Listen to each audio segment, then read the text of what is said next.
Gives a Minute D-Live stream.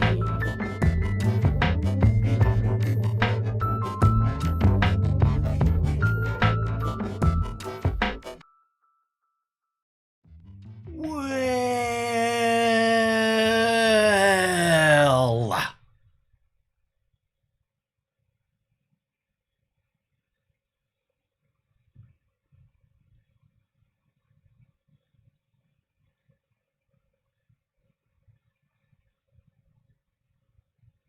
g'day D-Live and welcome back to the Gives a Minutes D-Live stream for I'm gonna say Thursday, Wednesday afternoon. It has just gone 2 minutes to 3 in the PM for me. Good morning, good afternoon, good day, good evening to you, whatever the time it is, wherever you're consuming this content. You're always welcome right here on the Gives a Minutes D-Live stream. Looking into the chit chat, I see Davey Z, I see Wildman, I see Ralmandy Jarsh, I see King B, I see Variant News, I see Johnny No Good, I see Charles, I see Greenfingers, I see Rob Mack, I see 9 crew, and therefore 9 freaking cheerses, because everyone gets a cheers when they join the Gives a Minute D-Live stream chit chat. This glass, that microphone, when these two things touch each other, somehow, somewhere, for some freaking reason, that represents the cheers. I'm not sure why that is either.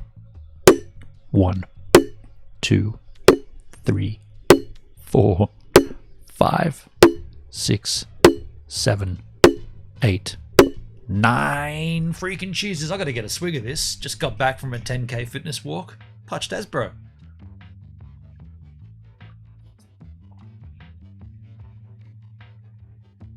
Delicious. Although I got rained on, bucketed down. I got completely soaked all the way through and through on that walk. Let me address the chisel chats. Davey Z says, much love. I stopped by earlier, about 57-minute mark. Got pulled away for some family time. I'm sure it was a great stream. Thank you, Davey Z. I enjoyed the stream. He's talking about yesterday's stream. Thank you, man. Appreciate that. Hope your family's okay. Wildman, you do a great job. Sorry about last night's post. I'm very new to this. My apologies. No worries. Accepted. Say nothing more. All good. Randy Marty with the sticker. King B with the sub. One slap of the table for the sub. Thank you, King B. Thank you very much for the sub. And then King B gifted out 1, 2, 3 other subs out to the channel. King B, that's 3 subs that you gifted out. That's 3 slaps of the table. Thank you, man. Who picked those up? Variant News, Caters, and Greenfingers. Hell yeah. Thank you very much, man. Very, very kind of you. I know you did that before I began. That's very kind. I hadn't even come on yet and you did that. So thank you so much. That's very, very kind. I see Variant News' comment. Gives has been uploading to odyssey.com. Yes, I have. I've been on there for nearly 2 years now. Why would you not? It's a simple one-click process to attach your YouTube channel to Odyssey, and then you don't have to do anything, and it dual uploads, and you get paid in library coin. Wow! Mayonnaise. Wow! You get paid in library coin. Who did that? Jason Smith. Thank you, my friend. You get paid in library coin, of which I'm going to use, well, hold on a second. Hold on. This is the cryptocurrency stream. We do one of these every Wednesday. Cryptocurrency. I'm glad you brought that up. I've been promoting Odyssey and library coin for a long time, trying to get those that have YouTube channels to attach their Odyssey channel to it, and bam, start earning. The reason you need to start doing that is because a little bit of pocket change can go a long way if you do the right thing with it. Now, before we get too deep, look at me. Look at me. Do I look like a financial advisor? Hell no. I'm just a dude. Just a dude giving advice. Not financial. Just advice. Take this as entertainment, if you will. Take it as advice. Just do not take this as financial advice. This is not. Look at me. Would I ever be able to get a job as a financial advisor? Hell no. So don't take that as a financial advice. Take it as advice only. What I'm going to do with my library coin, not today, we've got a little more time up our sleeve, but with library coin, I'm going to convert all that into Hex in my MetaMask, ready for Pulse.Chain to launch. If you want to do that, you can too. But that's my plan with my library coin that I've been stacking for a little while now. Probably about 100 and maybe $60 worth. And when I said 100, I probably should have meant not 100, probably less than 100, about $60 worth. On that same note, today, whoa, beep, beep, beep, beep, back up a little. Variant, thank you for asking about Odyssey, but let's back up a little. Charles, what's up, Gives? Charles, what's up? How you doing? And Johnny No Good. Whoa, whoa, whoa, whoa, Johnny. How you doing? And Charles, good to see you. Charles with the ice cream. Thank you, Mayunas. Wow. Rob Mack, g'day Gipster. G'day Rob. How you doing? And Johnson's in there too. G'day Johnson. Rob, Johnson. Hello. Hello, hello. Hex, testnet is out now. Maybe 2 to 6 weeks to mainnet. Might want to get your bags. Johnny, you read my mind. I was about to address that. Testnet is up and running for Pulse.Chain. He said Hex, he meant Pulse.Chain. Testnet's up and running, so we want to prepare ourselves. We don't want to miss this, right? You don't want to miss this. If you're not too sure what I'm talking about, I could go into the depths of it, or I could just say, if you're looking at Hex and you're wondering, wow, how is that working so well? Don't let Pulse.Chain slide underneath the table at the same time. You can be on Pulse.Chain at the beginning like everybody else if you get in soon enough. All you got to do is have a MetaMask wallet and any ERC20 token. You'd be better off having Hex. You don't have to. But what I'm doing, I'm going to convert a lot of the little, they often call them shit coins. Let's just call them altcoins. I'm going to convert my little stash of altcoins into liquid Hex, ready to go. The big one I'm going to do today is Bankroll.Network. Now, this arguably is not an altcoin. This is TRX. I've had a long-term investment in Bankroll.Network, rolling over the divs and accumulating about we'll find out. Accumulating a fair amount of TRX. And what I want to do today, this is the plan on this stream. One thing, withdraw all of that. It's called Stronghold. Withdraw all the Stronghold. We'll convert it to TRX. Get it out.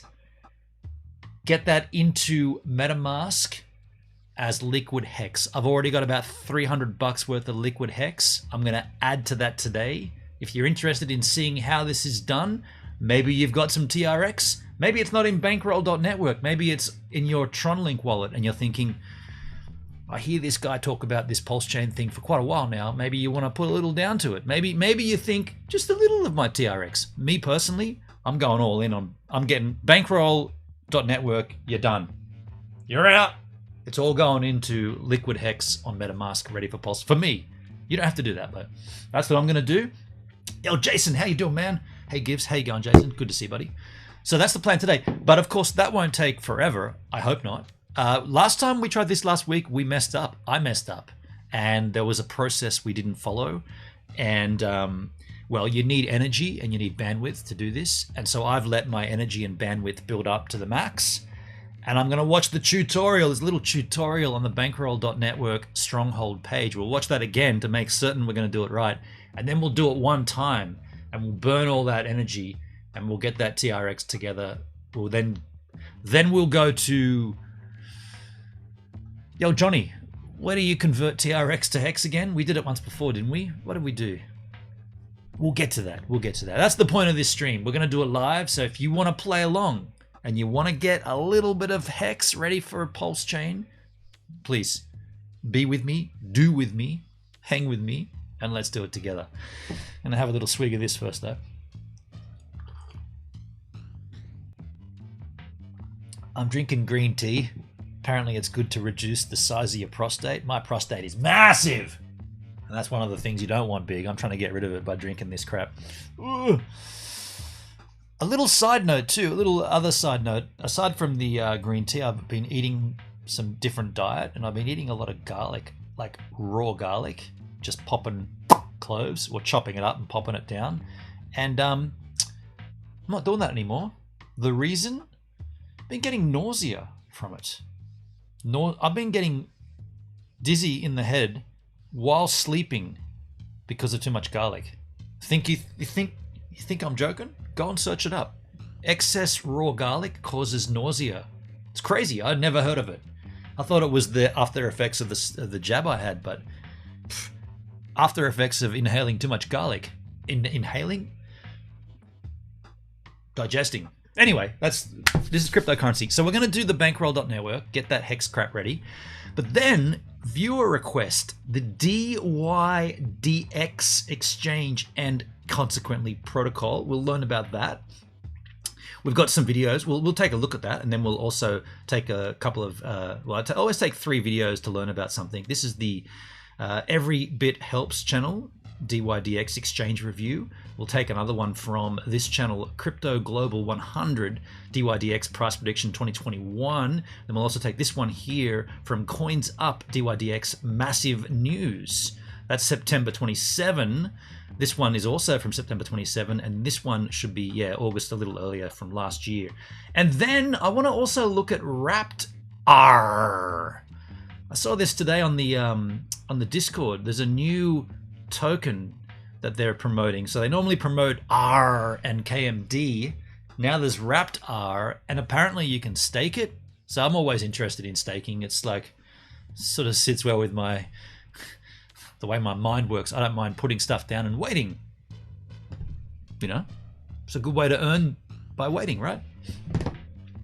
So that's the plan on the stream today. So I guess the first thing we should do is lay this out there. Does anybody have any questions or suggestions before I go ahead and start this process?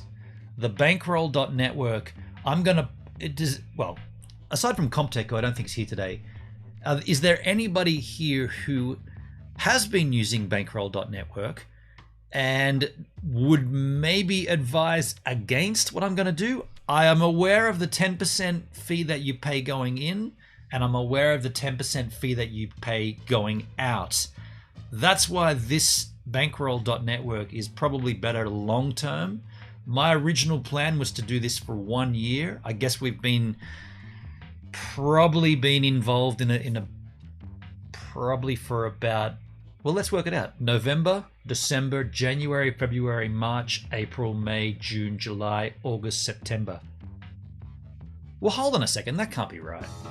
Who did that? Who did that?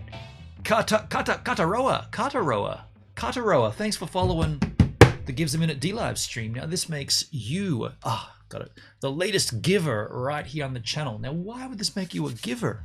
Allow me to explain. You see, you're giving me your time to consume the content, whereas me, I'm a giver because I'm giving you my time to create the content. And so you see how we're both givers here, and this is a two-way street. But you're the latest giver on the Gives a Minute D-Live stream. Thanks for the follow, Kataroa. Of course, it's not since November. November was when I started my crypto journey. I didn't get onto Bankroll until the new year, so it's been less than a year. Been less than 10 months. Kayla Quiti with the follow. Hey, Kayla. Thanks for following the Gives a Minute D-Live stream. Now this makes you the latest giver right here on the channel. Now, why would this make you a giver? Well, let me explain. You see, you're giving me your time to consume the content, whereas me, I'm a giver because I'm giving you my time to create the content. And so you see how we're both givers here, and this is a two-way street. Wow. But you're the latest giver on the Gives a Minute D-Live stream. Thanks for the follow. Davo, thank you for the lemons. It's I've probably only been on Bankroll for about 10 months, 8 months, 5 months, 6, whatever, some months. So I'm aware that we're going to not do what we said we would. But then again, we didn't expect Mr. Richard Hart to start forking around. We didn't expect the fork of the Ethereum chain, and we're getting close to that. So I want to get ready for that. So I've already made the decision. I'll cop the loss on the 10% coming out, and bam, we'll go with it. Now, matter of factly speaking, it is raining here. I got super wet on my 10K walk, fitness walk. the rain and the internet, no, they don't work together very well. The reason? Because I'm using 4G. I'm using my mobile phone to stream from. Technically there's more to it than that, but that's the service I'm using, 4G. Now, I do have a remedy if the internet sort of starts to go a little haywire and you start to see drop frames and you start to see shakiness and wondering what's going on with this stream. The remedy is fiber optic internet. However, very expensive in this country, and so on the screen there is a GoFundMe. You can get it by going down below in my about section. There is the very top link in my about section is this GoFundMe for $6,000. That's the cost to get the fiber that our beautiful government, #Australia, I'm in Australia, they stopped running the fiber at a distribution point 400 meters from here. For me to bring that fiber to that premises, it's going to cost $6,000. And that's not the service. That's just stretching the freaking fiber, right? That's not the actual service. That'll be a additional monthly fee, of course. But if you want to see uninterrupted streams, if you like this content and you think, dude, we know this guy puts a lot into it and he's been faffing around with this 4G crap for that long. I'm 2 years down in my 4G live streaming career. I've managed to wangle it pretty good, but when it rains and when it gets windy, nah, doesn't like it. And therefore you get a terrible experience. I want to give you the best experience. If you can contribute to the GoFundMe, I'd really appreciate it. We do have 8,049 followers. Now, if you do the math on that, even if every single person did $1, we'd hit that goal today. We've already hit 265 of the 6,000. If every single Yahoo that was following this stream on DLive dropped $1. Spoiler alert, that can't happen because the minimum donation amount on GoFundMe is $5. But that's not my decision. That's GoFundMe doing that. The minimum donation amount is $5.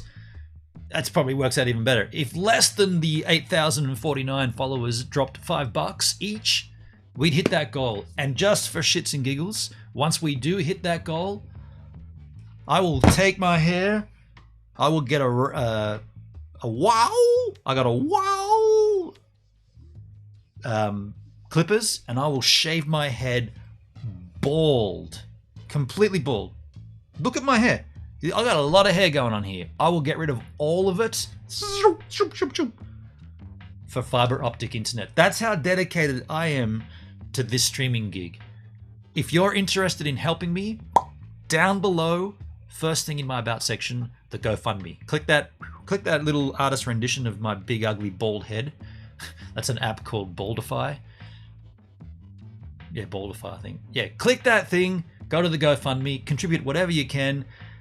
We'll get there. I'm here for the long haul. I've been here 2 years. I'm ready for this. You know it. You will never have to see F in the chat again. You'll never have to see drop frames. You'll never have to wonder, why is it playing a replay? What happened? It seems to only happen when it's raining or when it's windy from the west. Where I am, it's about 3 kilometers to my 4G tower, which I can see from the rooftop. And on the rooftop, I've got a 4G MIMO antenna that points at the tower. And so therefore, theoretically, that's not bad. Like we stream 1080-60. We stream 1080-60. Pretty good. Problem is, in times of inclement weather, windy or rain, nah, just falls over. And you know what else really sucks? When this town gets busy, holiday season. We haven't had that for quite a while because of, did you know there's a virus going around? That's completely ruined the hospitality and the vacationing in this town for quite some time. So we haven't had that. But when that was happening, when this town was busy, nah, 4G, they have this thing called quality of service. You research QoS with 4G and the telcos will give you a great quality of service the moment you start using the thing. The longer you use it, given congestion, the further down that scale of quality of service you get pushed. The reason being, most normal people don't use 4G to stream 3 hours at a time every day to DLive or to restream and all the places I do. Most people just use it to make phone calls or upload a little video to TikTok, right? Most people aren't on it long term. So what the telcos do is they put you on a great service at the start, and then the longer you stay on, the less service they give you. So the more opportunity for someone else to get a better service is above you, if that makes sense. And when you're streaming 1080-60, you don't want to drop a single frame. But when you've been on for 3 hours, you're at the bottom of that quality of service ladder, and it all goes to hell. And that's when you guys start complaining. How come the stream? What's going on with the stream? So I've managed to squeeze and suck every little conceivable speck of internet out of my 4G pipe. And I'm just saying, now's the time to get this better.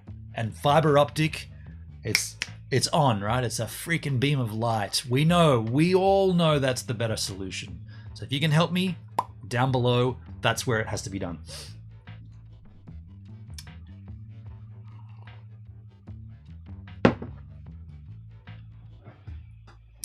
So let's one other thing I was going to say. Oh yeah, if you're watching and you're not on DLive, right? You could be watching this on Facebook. You could be watching this on YouTube. You could be watching this on Twitch, Trovo.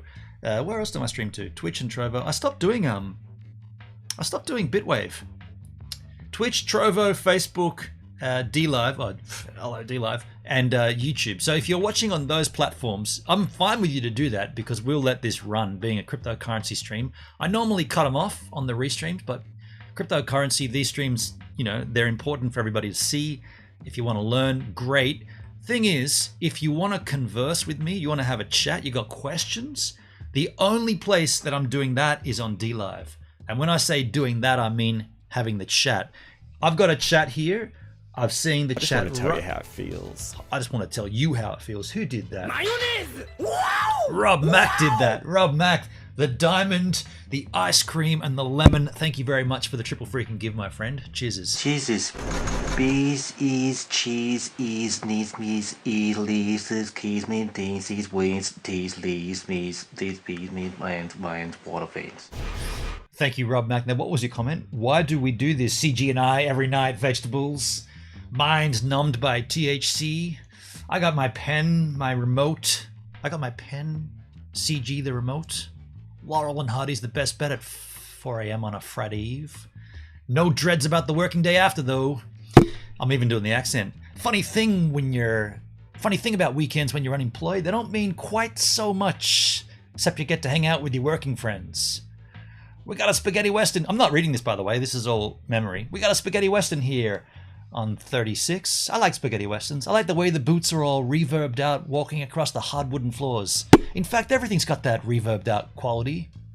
What do we do now? Go to sleep? Pull the pud? We need new family friendlies. I guess I'm still writing. Thank you for the triple give and for the Primus quote. Rob Mack, for those that are wondering what the hell all that was about, whenever Rob Mack drops a donation that allows you to type something, he often puts lyrics to a song from the better years of music, and I gotta pull them out. That one there was, well, it's Primus. What's the song called? Spaghetti Western. Yeah, Spaghetti Western. Nice one. And to answer your question, Kayla, what is that ritual cult language? Those donations, when I played that alert, that was me talking in my sleep. That's all sleep talk. It does sound a bit ritualistic, a bit cultish. It's me talking in my sleep. But what I was saying is, if you are watching on outside of DLive and you think, man, I really want to get on this crypto thing with you, man. I've got a few bucks I want to sling on. I want to buy some TRX. I want to buy some Hex. I want to get in with the Pulse.Chain. And you want to talk to me, and you're not watching on DLive, you've got to come down to that URL, because this chat is the only chat I'm seeing. If you're not in this chat and I see that you're down here on Restream, I see the numbers, Facebook, hello, YouTube. But the thing is, if you're commenting ferociously on my Facebook, I'm not even seeing it. I'm not even looking there. I'm only looking at this chat. This is D-Live chat. So I beg you, I'm doing my little bit to sort of lift D-Live back up. D-Live isn't... I was going to swear right there.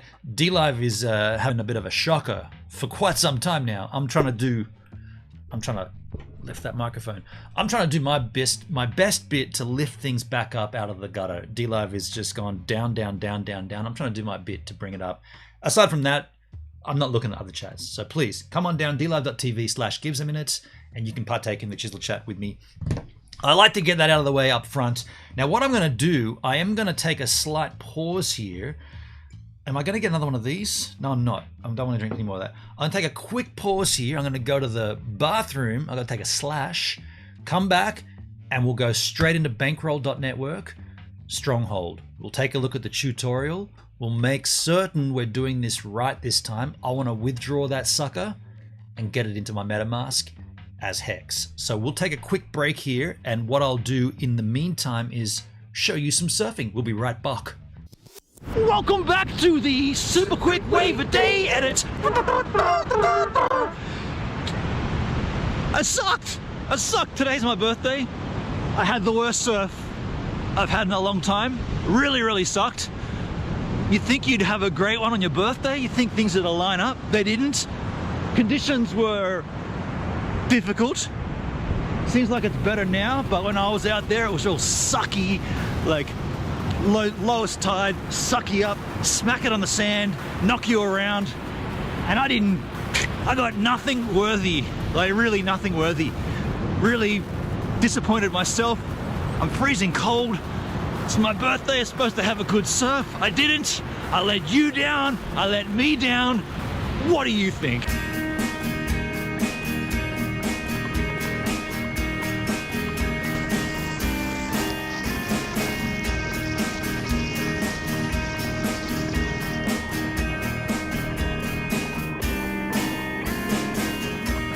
Good morning, Sunday. Cold, very cold. Slot track. Looks like it's on. What? Is that working? How can that be? Yep, it's perfectly working. I can see the green lights. Look at those dark clouds. I think the rain's missed us. That's good. Let's go wave skis. Another boat with a rock and a sling. I'm sailing, I'm not waiting, I'm not sailing, I'm not waiting, I'm not sailing. Well, there's my first wave. Yeah, lousy, right? Just a lousy closeout left. Nothing to see here.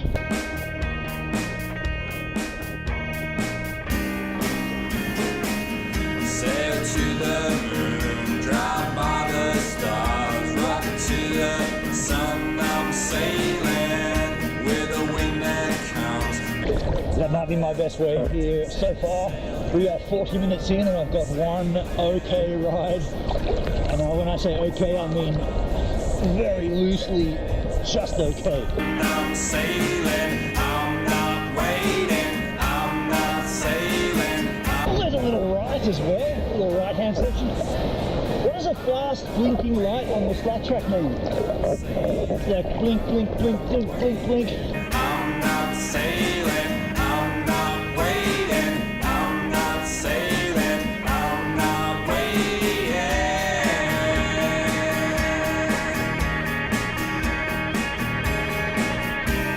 Not really having much luck with wave selection here.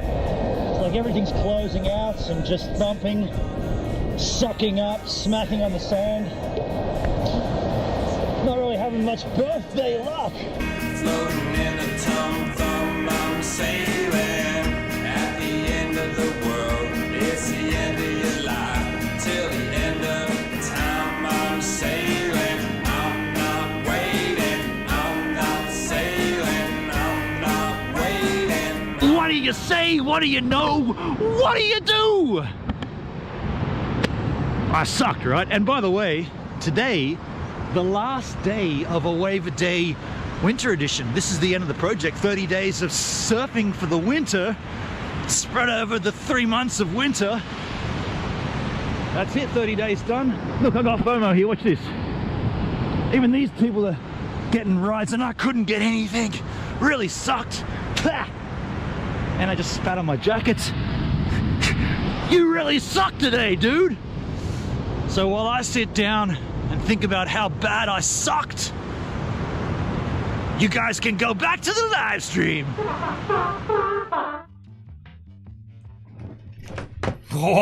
What? You're already buck? That was quick. Didn't even get a chance to stretch myself. Jesus, I didn't fill this up. I just left it as it is. I'm going to finish it now, though. All right, so we're going to move into Bankroll.Network. Let's go over here. What a lovely image, by the way. That's a photograph the H-Man took. What a beautiful, beautiful scene. But let us grab the... We need the Brave browser. Here it is. You should use the Brave browser, by the way. If you're not using it already, why not? Why not? This browser earns you basic attention token. And yeah, you should be using it. At this point, I'd strongly suggest you use the Brave browser if you want to earn some tokens. Let's go in here and open my Tronlink wallet. So it's going to need a set of passwords. It's going to be these dots. Just put these dots in. Once you get these dots, you're in. Just copy those dots and off you go. Now, you might be able to see this, but the crucial thing to note here is the energy level. I got 142,249 energies. 142,249 energies and 1,500 bandwidths. Now, the crucial thing is that these bars are full. Those bars are full. That means we can go to Bankroll.Network. And now that my Metamask, my Tronlink is already loaded, it'll tie straight in. We'll have a look at Stronghold here. This is the one that we're using. So wait for this to filter through with my, yeah, there you go. So I've rolled 49 divs and a total Stronghold I have there of 10.363 thousand Stronghold. So what I need to do first, and this is what we messed up last week, I'm gonna watch this tutorial video and make certain we... What? I am not a robot. I am not a robot. I am not a robot. Let's watch this tutorial. Bankroll.Network. Play to win. Make sure we got this right. Welcome to the Bankroll Stronghold tutorial. By the way, when did Grizzly Ghosty start doing voiceovers for Bankroll tutorials? Stronghold is a great way to earn passive income on the Tron network. So let's get started. Head on over to Bankroll.Network, click on the 3 lines and Stronghold. Or you can scroll down and you'll see Stronghold as a big, bold letters.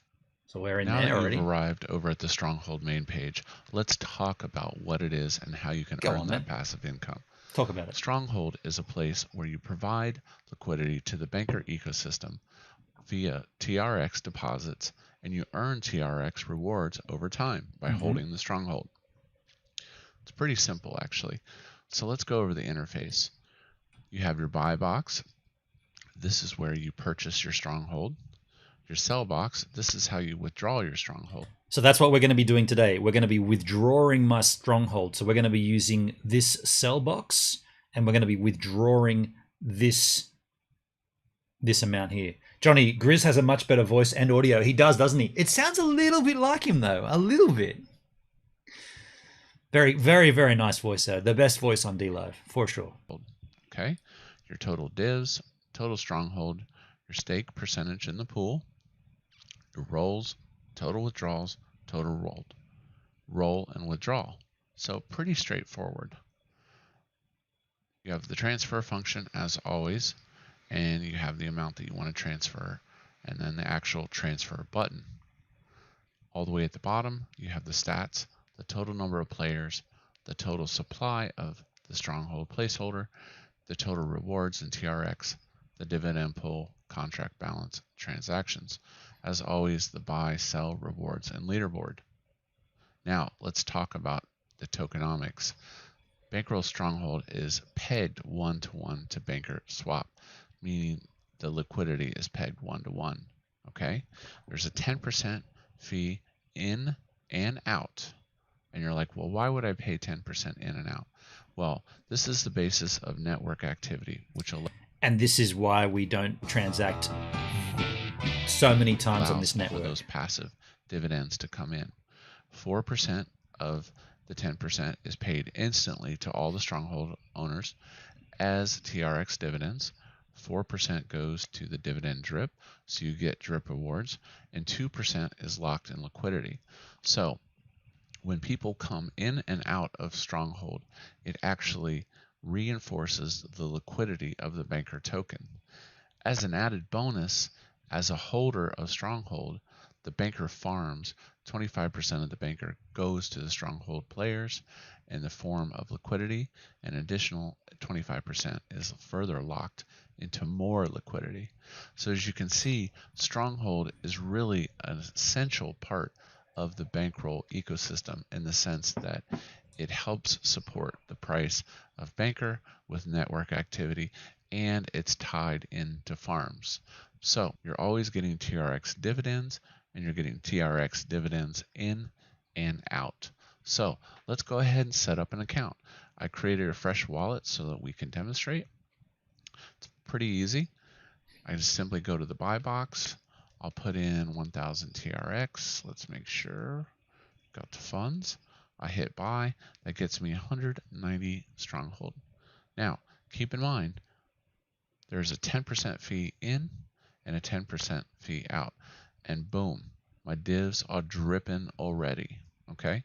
Now, remember, even though you're providing liquidity, you put your TRX in, it gets split between Banker and TRX, and that becomes part of the liquidity pool. You always get TRX out. Okay, you're not getting Banker out. This is basically the tokenomic gymnastics that happen within the contract of Banker and TRX. That's good to know. And then as my divs come in, just hit that again one more time, just so we make sure we've got it. Tokenomic liquidity, you put your TRX in, you get divs are dripping already. Okay, now remember, even though you're providing liquidity, you put your TRX in, you get split between Banker and TRX, and that becomes part of the liquidity pool. You always get TRX out. That's what I need to remember. You get TRX out. So when you withdraw, it goes to your Tronlink wallet as TRX. You're not getting Banker out. This is basically the tokenomic gymnastics that happen within the contract of Banker and TRX. And then as my divs come in, I'm just going to simply keep rolling them. Now, people may ask, what is my strategy for rolling? My strategy is just to keep rolling. Now, what he doesn't explain right there is if you roll, if I roll my divs over, I've got what's that? About half, I got 50 cents in divs. TRX equals that. 6 point, I got about $3 in divs right there. If I was to roll that over by clicking this button, what he doesn't tell you is you need energy, at least, I think it's about 120,000 energies. So I've got 142. I know that if I clicked roll right now, that would go down to almost the end of that bar. And if I didn't have enough energy, it would then burn liquid TRX. So see how I've got TRX in my wallet here. I've got 5,644 TRXs. But of that balance, I've staked in 5,601. So I've got frozen. Where's my frozen balance? Have they just changed this? The available balance, 43 TRX is liquid. That means if I didn't have enough energy, this transaction of rolling would take all my energy, and it would probably take about 3 or 4 TRX off my top of my available balance of 43. The reason I don't have 5,000 available is because I've frozen them in order to get this energy. So this is your gas fee on the Tron network, essentially. The way you don't pay a fee is by freezing TRX, and freezing TRX gives you energy and bandwidth, and that's what you need. Whenever you make a transaction on a blockchain, you got to pay a fee. It varies from different blockchains to different blockchains, but on the Tron blockchain, you pay with your frozen or you pay with liquid TRX. In an ideal world, you don't want to burn TRX. You want to have frozen amount that gives you the energy. So he doesn't mention that, which is fine. And that's also because the value of that changes with the nature of the chain blockchain and the value of TRX changing. That's what. Yo, Stage 7, thanks for following the Gives a Minute D live stream. Now, this makes you the latest giver right here on the channel. Now, why would this make you a giver? Well, let me explain. You see, you're giving me your time to consume the content, whereas me, I'm a giver because I'm giving you my time to create the content. And so you see how we're both givers here, and this is a two-way street. But you're the latest giver on the Gives a Minute D live stream. Thanks for the follow. So let's continue with this. What I do. Now, when I'm ready to get out of Stronghold, I would simply sell my Stronghold placeholders. So I have 188 Stronghold. Okay. And keep in mind, I have that 10% fee out. So this is why. Yo, Stage, thank you for the lemon and ice cream, man. Cheers, dude. Much appreciation. So this is the part that I need to watch very carefully because he's taking out right now. I'm just going to simply keep rolling them. Now, people may ask, what is my strategy for rolling? My strategy is just to keep rolling. That's what I do. Now, when I'm ready to get out of Stronghold, I would simply sell. Note his Stronghold amount here. His Stronghold amount is 188. It's kind of strange that they have a point. Look at this. Mine's 10,363, but there's a decimal point there, which is very, very strange that they put a decimal, but it's 10,000. His is 188. So listen to what he says here. Do. Now, when I'm ready to get out of Stronghold, I would simply sell my Stronghold placeholders. So I have 188 Stronghold.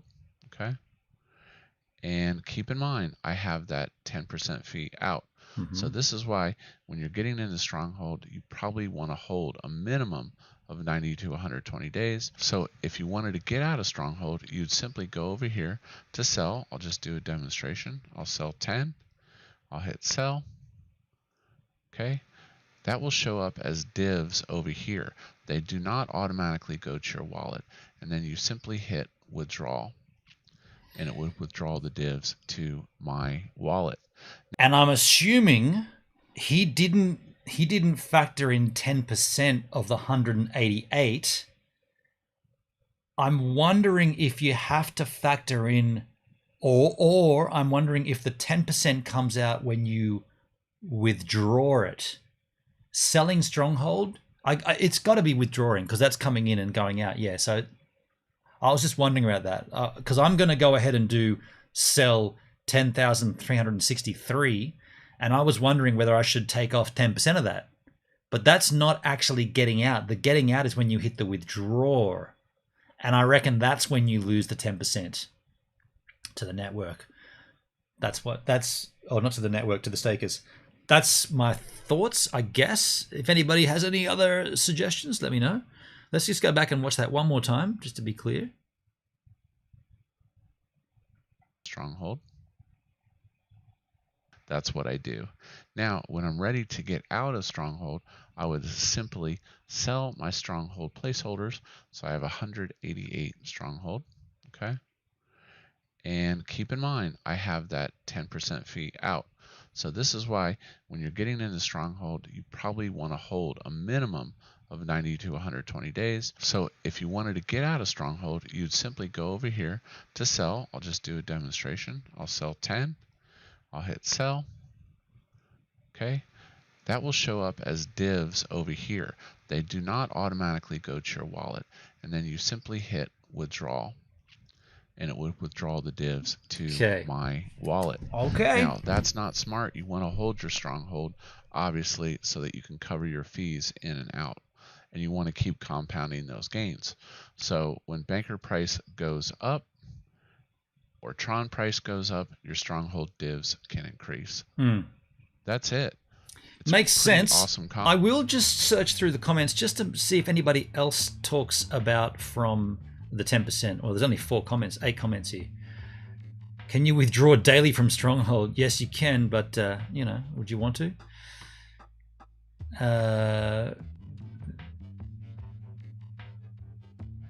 Okay, so there's no answers there for that. So let's just go ahead and try this then. So I'm going to be withdrawing 10,363, which will be 11,000 TRX, which is pretty dang good, right? Let's just have a quick look at CoinMarketCap. What is TRX for trading it right now? Let's have a look. TRX. TRX is trading at 8 cents, so there's a little bit of a dip there. Dang it! What's the dip from? Okay, not much. This is the day. This is the day chart, isn't it? Let's go for 7-day. I mean, we're on an uptrend here, slightly. Okay. So what was the amount again? I've already forgotten. 11,000. It's 11,944. Let's just go 12,000. So 12,000. Actually, let's go on the other side. Let's go 11,000, just because there'll be fees. So that's almost $1,000, which is that's almost $1,000 US, which is so sick, because that's going to be $1,000 worth of hex, which that gives me pleasure, because that's going to be duplicated to $2,000, because whatever you this is what I was saying about Hex and Pulse.Chain. Whatever you have in your MetaMask wallet on the eve of Pulse.Chain launching, and then there'll be a window, you'll get a duplicate of whatever you've got in there. And if you've got liquid Hex, you can then go ahead and buy Pulse with it.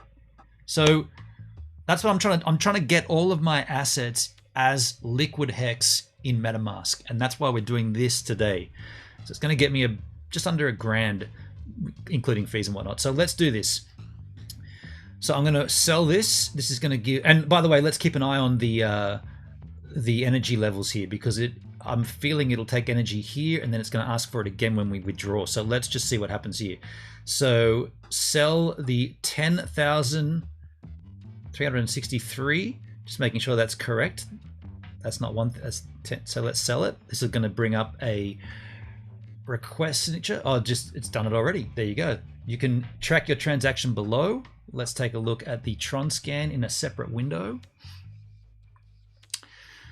Fail. What? This did this last week. The hell? What? We had this last time we did this. What? We're doing the right thing. We just followed the tutorial and it didn't work. Why did that not work? And let's have a look at what it burnt there. Refresh it here. It burned a bit of bandwidth. Didn't take much energy, which is cool. I got lots of bandwidth. That's cool. Why did this not work? I literally did exactly what they said. The only thing we didn't do is factor in the 10%. Is that what it's got to be? You've got to lose the 10% there? Seriously?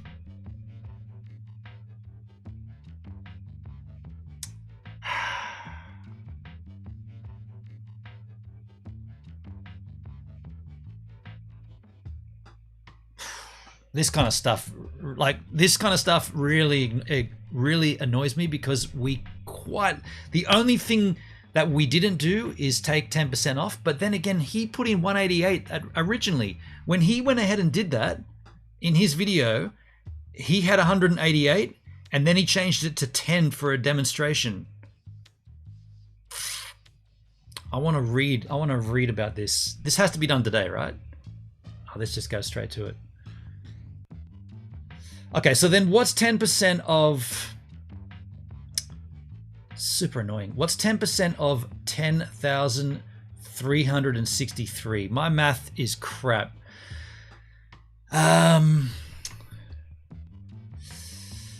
Let's hit this up. Let's hit this up. Let me hit this up. 10% of that. Oh, what did I do? I went off the scene. Hang on. 10% of. Subtract 1036. Do you think that's what it is, though? I mean, I guess we should try it, right? We should try it. Let's go to a calculator here. So the total amount of my bankroll is 10,363. 10,363. Subtract 1,036. So take off 1,036. Leaves us with 9,327. I'll give a nice warm welcome to Mahet Mahadaraklu. Hey Mahet, thanks for following the Gives a Minute D live stream. Now this makes you the latest giver right here on the channel. Now why would this make you a giver? Well, let me explain. You see, you're giving me your time to consume the content, whereas me, I'm a giver because I'm giving you my time to create the content. And so you see how we're both givers here, and this is a two-way street. But you're the latest giver on the Gives a Minute D live stream. Thanks to follow. So the total then will be 9,327. Let's see. 9,327. Let's try it, hey? Let's try it. That'll get us 10, that'll get us less TRX, but let's try it. Sell. You can check the transaction here.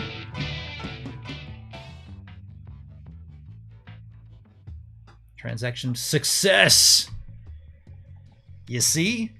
Yo, John, thanks for following the Gives a Minute D live stream. Now this makes you the latest giver right here on the channel. Now why would this make you a giver? Well, let me explain. You see, you're giving me your time to consume the content, whereas me, I'm a giver because I'm giving you my time to create the content. And so you see how we're both givers here, and this is a two-way street. But you're the latest giver on the Gives a Minute D live stream. Thanks for the follow. So at this point, the transaction has been successful. It's still unconfirmed, but there was a successful transaction. So let's quickly let's get rid of the failed one. Let's take a look at my Tronlink wallet for energy. Let's see what happened there.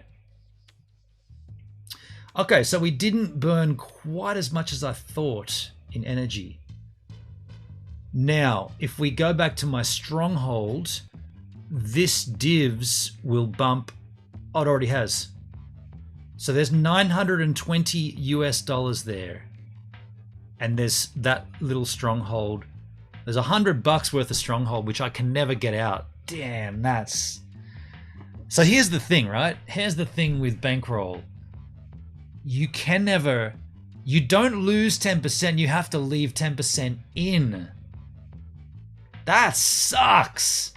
This is as bad as... What's that blockchain... Ripple, right? XRP, where you have to maintain a minimum 20 or whatever in the wallet. This is garbage. This crap is rubbish, right? I want out. I want out entirely. I don't mind losing a 10% fee on the way out, but you telling me I've got to leave it in there so it sits there as liquidity? That's shit. Red Ox Bear, Umbrella Network is the Chainlink killer. There you go. How you going, man? And by the way, Jake, how you doing? I mean, at one point, I guess you could just go back in and do... You could just do another... Should I do that? Should I just make another withdrawal and leave 10% in? So what was that? How did you do that math? 10% of...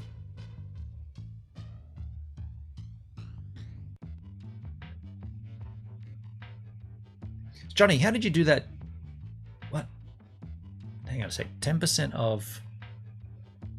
There's a calculator here. Wow, okay. So that's the it's 0.10 of... Yeah. Block that shizzle. I've never been good with math. But what I was thinking about doing, this would be a sneaky way to do it, right? So right now on Bankroll, I still have 1,036. So if I was to do what is 10% of 1,036, I could make another transaction and take out 136, that would leave me.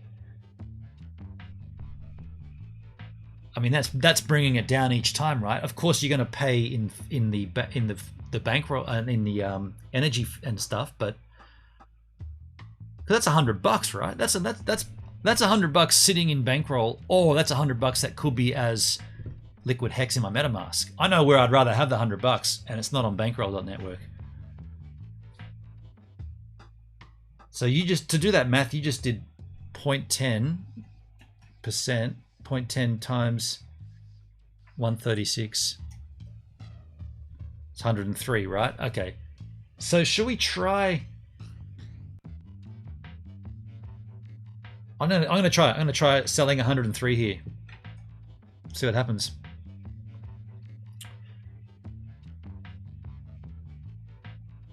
I'm gonna try selling 103. That's correct, isn't it? What? Hang on. How much have I got in there? Let's get rid of this. This extra web page is confusing me. Wait, Johnny. Okay. But I've got in there. I've got 1,036. So I've done the math incorrect here. 1,036. 10% of 1,036 is 103. Yeah. 932.4 is what you can withdraw. Really? You got to leave. I got to leave 10% in there. Did I do that wrong the first time? Oh, to leave 10% behind. Yeah, I see what you're saying. 932. Because that's taking out 10%. Yeah. That's not what we want. We want to leave 10 in there. Gotcha. That makes sense. So 930. Yeah, I've got 1,000. It's just confusing that they've got decimal point. Like, why would they put a 1.036 there? And then the K. Like, the K tells you it's thousands, not the decimal. The decimal tells you that's 1, not 1,000. It's weird, hey? So let's put in the correct amount here then. 9324. Or 932, I guess we'll just go with. Let's see what happens here with my energy. It's going to eat that energy. Yeah, true. Maybe it probably will take whatever's left, and that way, then we won't be able to withdraw that. Then will we? Then if we can't withdraw it today, we'll have to wait for it to stock up again, and then we'll withdraw it. But I'd rather do it in segments like this, and I reckon. Well, let's have a look. Oh, we've already closed the What's the last page I closed here? The successful transaction. How much did it burn? So let's see. Consumed 71,644 energies. And how many have I got left? 69, dudes. So let's at least wait until the energy gets back up to at least 72,000, and then we'll do it. Yeah, it's refreshing relatively slow, but it will get there before it'll get there. And then we'll do that. And then what I'll do is, I guess we'll have to take pause, and maybe I'll do a quick. What I'll do is I'll keep an eye on it, and when that gets back up, we'll do a crypto stream, an ad hoc crypto stream. Although, hang on. Is there any rush here? Richard Hart, he did say that there'll be a window. Let me just get off there for a second. He did say that there'd be a window for the snapshot, right? It's not like the testnet's now working, and then all of a sudden he goes, and by the way, mainnet's on, and it's done. If you haven't got your stuff in there, you missed out. It's not like that, is it? There's going to be I've seen his last stream where he said there'll be a window. So we don't know what that window is yet. So there still isn't the urgency to do an additional crypto stream tomorrow when that energy gets back up. I can let that sit until next week for sure. Unless I got that wrong, Johnny. I'm pretty certain I saw that in that stream when somebody asked him, will there be a window opportunity? Let's actually have a look at Pulse.Chain and see if there's any information up there right now.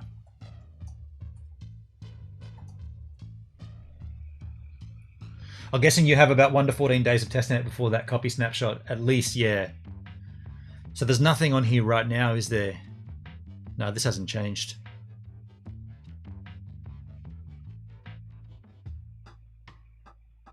Yeah, nothing's changed there yet. So that's good to know. Let's just take a quick look and see what this energy levels is at right now.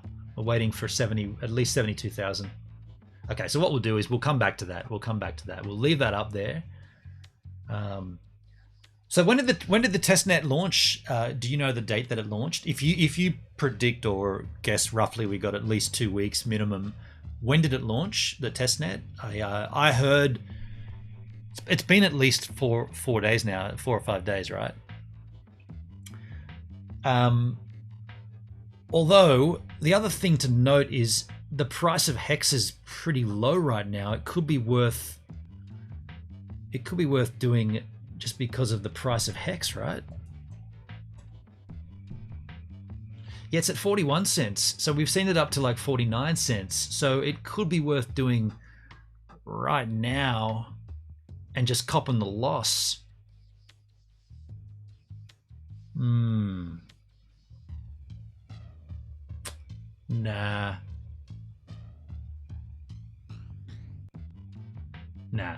What did it go down to? 39 cents. This is a day chart, isn't it? Yeah, this is the day chart. What about 7-day chart? Yeah, okay. Interesting. Oh, just today, a few hours ago, the testnet started. Is that right? Oh, okay. What am I thinking of then? How did I know about that then? I definitely knew that the testnet. Did Richard say it in that stream that he just did about 2 days ago? The testnet's ready to launch. I think that's what it was. So what I'll do, we will take pause on Bankroll. I'll wait. I will do that last 10% sucker and get that in there, but we will pause that for the time being, and we will have a look at. Let's get rid of the Brave browser. We will take a look at the other content. Now, this is something that's. What have I done here? This is a viewer request. Where's my Firefox browser? Viewer request, the Dydx exchange and protocol. Not something I know about, right? So we're going to learn. This is going to be a learn, and if you're interested in learning, learn with me. Dydx, this is their web page. Start trading perpetuals. We're launching new perpetual contracts. So these are all the coins you can trade here. New Dydx. They got a. Let's take a look at their YouTube video. What is all this crap? I am not a robot.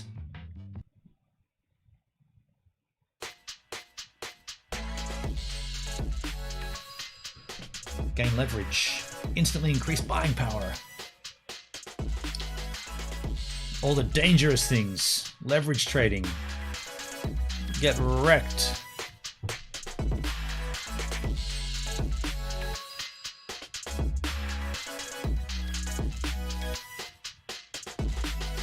That's it. Wow.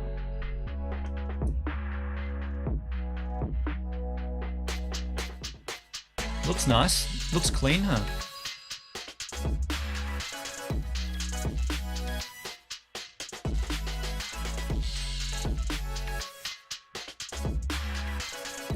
So it's an exchange with its own token, obviously.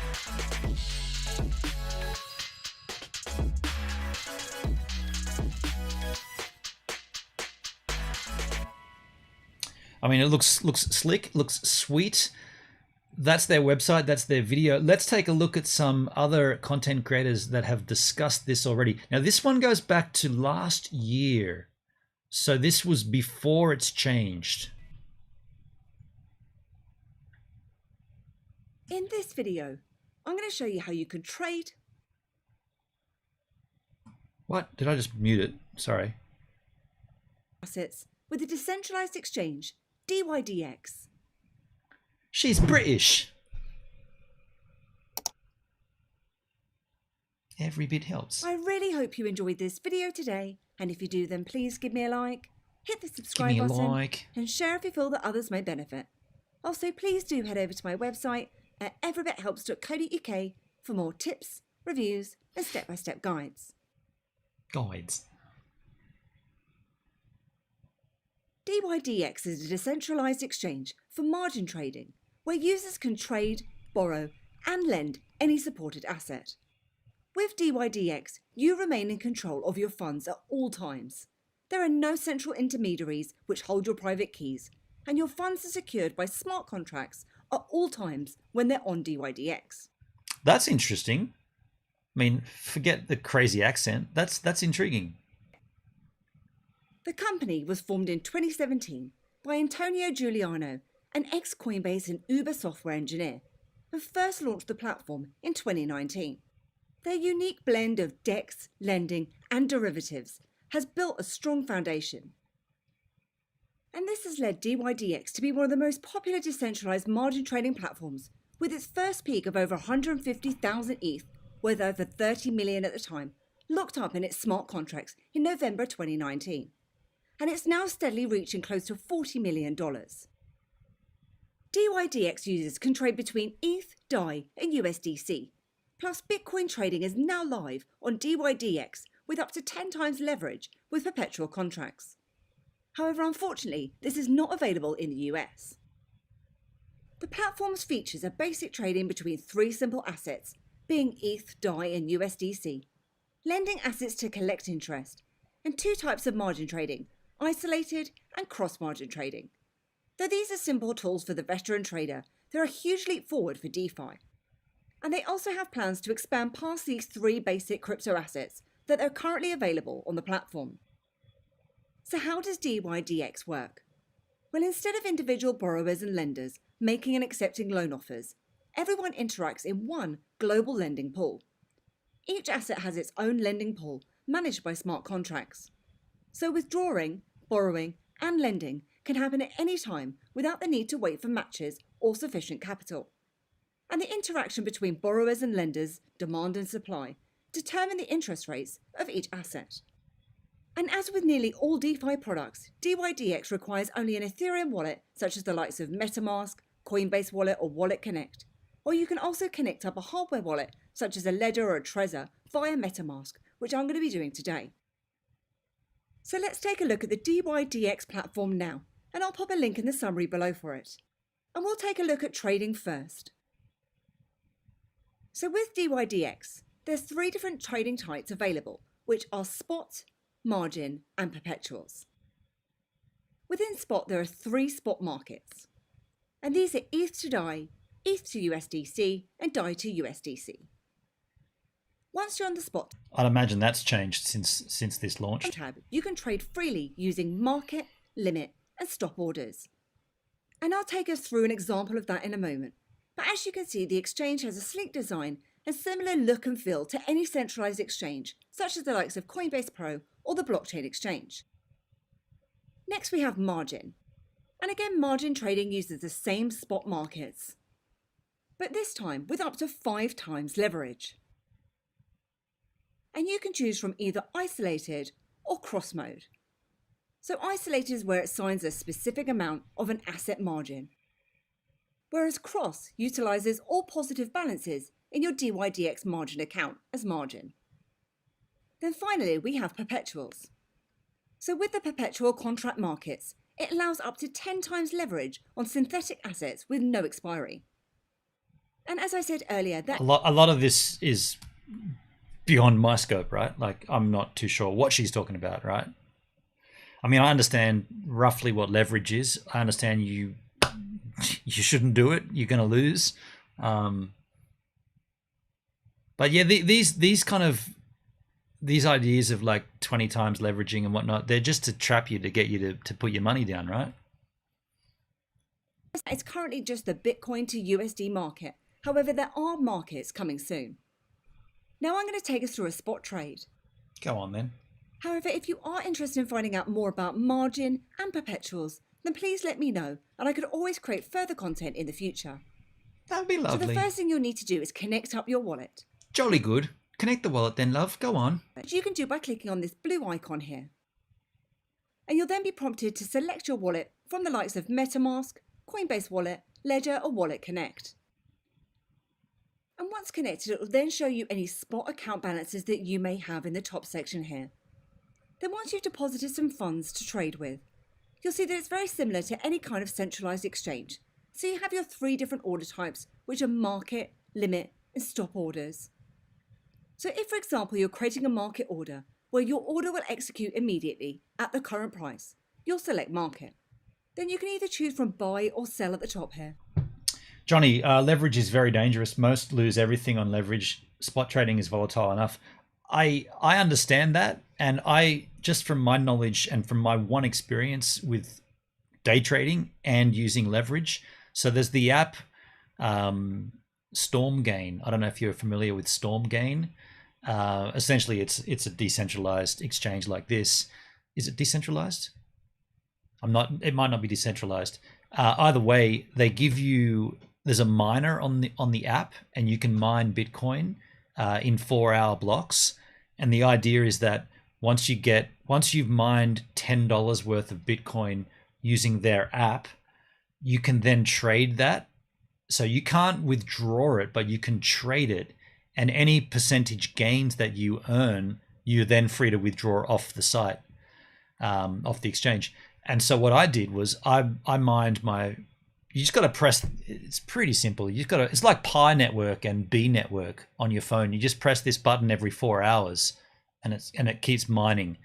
And when you get up to $10, you withdraw it. So I actually got up to $12 because the Bitcoin popped off for a while and the price was worth more. $12. I managed to get that and put it in and start trading it. And because the way I looked at it was like, well, it's not my money, right? Like this is money that they gave me just by pressing a button on their app. So whatever happens, I don't care. And so I went in and did it on a live stream where I was like, let's trade this and let's get as much money as this we can from it. Like I don't want to faff around here. I want money, right? I want to maximize this $12 up the wazoo. So we leverage traded it. I think they let up. I think there was even 50% or 50 times on that one on Stormgain. And we leverage traded it, and I've never traded before. Like, I mean, I've bought Bitcoin on the exchange, and I've never watched the markets and gone put in a stop order here and this and that. I just went market order, leverage by 50, and it was so we picked so we traded Bitcoin against whatever coin was the most. What did we choose? We chose the coin that was being traded the most. So the most market cap at that time. I think that's what we did. And I think Van Freak was in the chat at the same time. He's like, okay, well, hit 50 times, leverage. I did. And I don't know if it was me doing it. I don't know if I controlled the market by doing this trade of $12 at leverage 50 buy. But the second we hit it, that coin price, whatever it was, just plummeted. Like it went from, it's like it fell off a cliff. And I don't know if that was me triggering it by leveraging by 50, but on $12 worth, it can't be, right? And I can't recall what it was. I can't recall the statistics, but it just went straight down. And then I didn't know this is how trading works, but it crept around a little, like it was kind of wobbling around a low mark. Like basically the point I went in was here, and then the point it was at was down here. And I was like, okay, so that's gone, right? That's completely gone. What I was thinking is if it went even slightly up and I'd leverage by 50, that's actually a big up, and then I'll withdraw it off site and then go and buy real Bitcoin, that kind of thing. Anyway, it went right down, then it kind of danced around a little bit there. And I thought, oh, no worries. Okay, well, I'm in this for the long haul. I'll just sit back and watch that thing dance around until it dances back up to where it was. No worries. I can wait a week. I don't care. It danced around, it danced around, it danced around. And then all of a sudden, I get a message from Stormgain.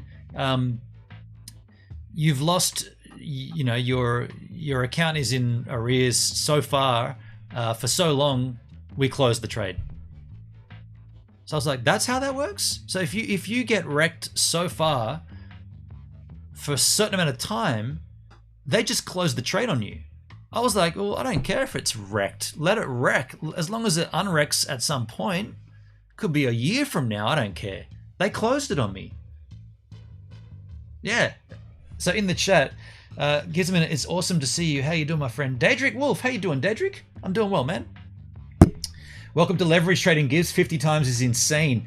Now, Johnny, did I get that right? Like, if I leverage traded by 50 and the coin went up even like a fraction of a cent, I've gained quite a substantial amount. On 12 bucks, you haven't gained much, but I've gained enough to immediately sell that shit off, right? And take it and run. Have I got it right in saying that because I picked a lousy no-name shitcoin that was trading high at the time, and because I went in with 12 bucks worth and then 50 buy, did I control the market at that point? Was my leverage trade, did everybody go, what? Who's this Yahoo 50 buying this crap? What would you do that for? Did I mess that up for everybody else, not just me? I think I did, right? I think I messed it up. I think I controlled the market by doing something pretty stupid. But I didn't care because it wasn't my money. It was literally just pressing a button on their app for a few months until it mined enough Bitcoin to get the 10 bucks. Now, here's the thing. I've been pressing that button over and over again since then, but in my twisted mind, I'm well past 10 bucks. I've got about 17 bucks worth, but I want to get the 24 bucks. Why 24? It's double 12. The way I figure it, I've already done one experience of day trading and I leveraged it and I had 12 bucks to spare. I'm going to wait till I get to 24 bucks and I'm going to do it again. But maybe I won't leverage trade it. Maybe I'll try to actually trade it and get some profit. Funny times though. You'll then enter in the amount or the trade size. And then you'll see the price at the bottom here. Now, one thing to be aware of is that market orders can generate some price slippage, depending on the size of the trade. And Dydx limits slippage to 0.5% to protect the trader. If it reaches an amount that's higher than this, then the trade will fail. And you can also edit this slippage under the advanced section here, where you can change that to 1% or you can customize it too. Johnny, you did not control the market. The exchange dropped it to make you sure you lose the $12 at 50 times. 12 times 50 is 600 bucks. So I could have stood to earn 600 bucks, but you think that the exchange did it? So that means if I understand correctly, that means that somebody at the exchange at Stormgain, someone sitting in a room with 700 monitors, got a notification that some legit trader, but not legit because they're using the 10 bucks that we gave them by pressing the button over and over again. Some dickhead out there is trying to maximize this, and they went, their little alert popped up on monitor 1200 and they went, oh, you're kidding me. And they did a sell. They dropped, they manipulated the market, right? Is that what you're saying? They manipulated the market so that I didn't get that win? That does make sense to me. That does make sense, because think about it. They've given you the money. All you've had to do is press this stupid button over and over again. So you've gone onto their app repeatedly. So you've got eyes on the app, and they do run ads every now and then. So that you've seen the ads, you've done all the things. They've given you 10 bucks to play with, and you've thought, oh, you can leverage trade this by 50? Hell yeah. Let's not faff around here. Let's go for it. They've got an alert. You think you're going to do that? You idiot. Fuck off. And they've just changed it for me, right? Another person sold a bunch of that coin to make sure you lost your 12 bucks. It went fast. Dude, it pretty much happened. It was almost like I pressed the button and then it happened. Like that was the gap of time. I did my trade, confirmed, and then it happened.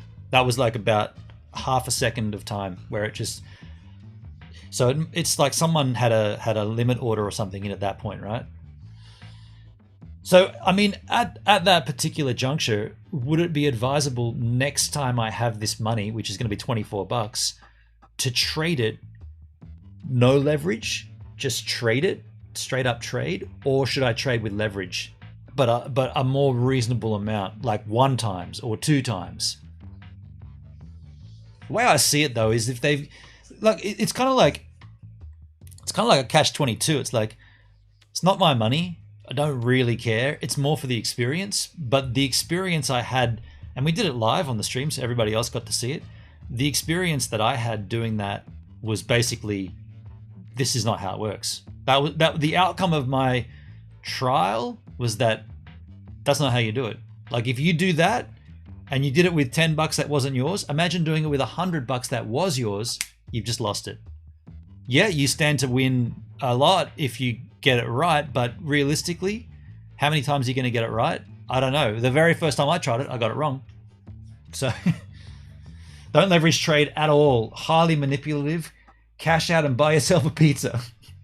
So we'll trade it normal. We'll just go a regular. Well, you can't. That's the thing. You can't take the money. You have to trade it. So, and you can only withdraw gains.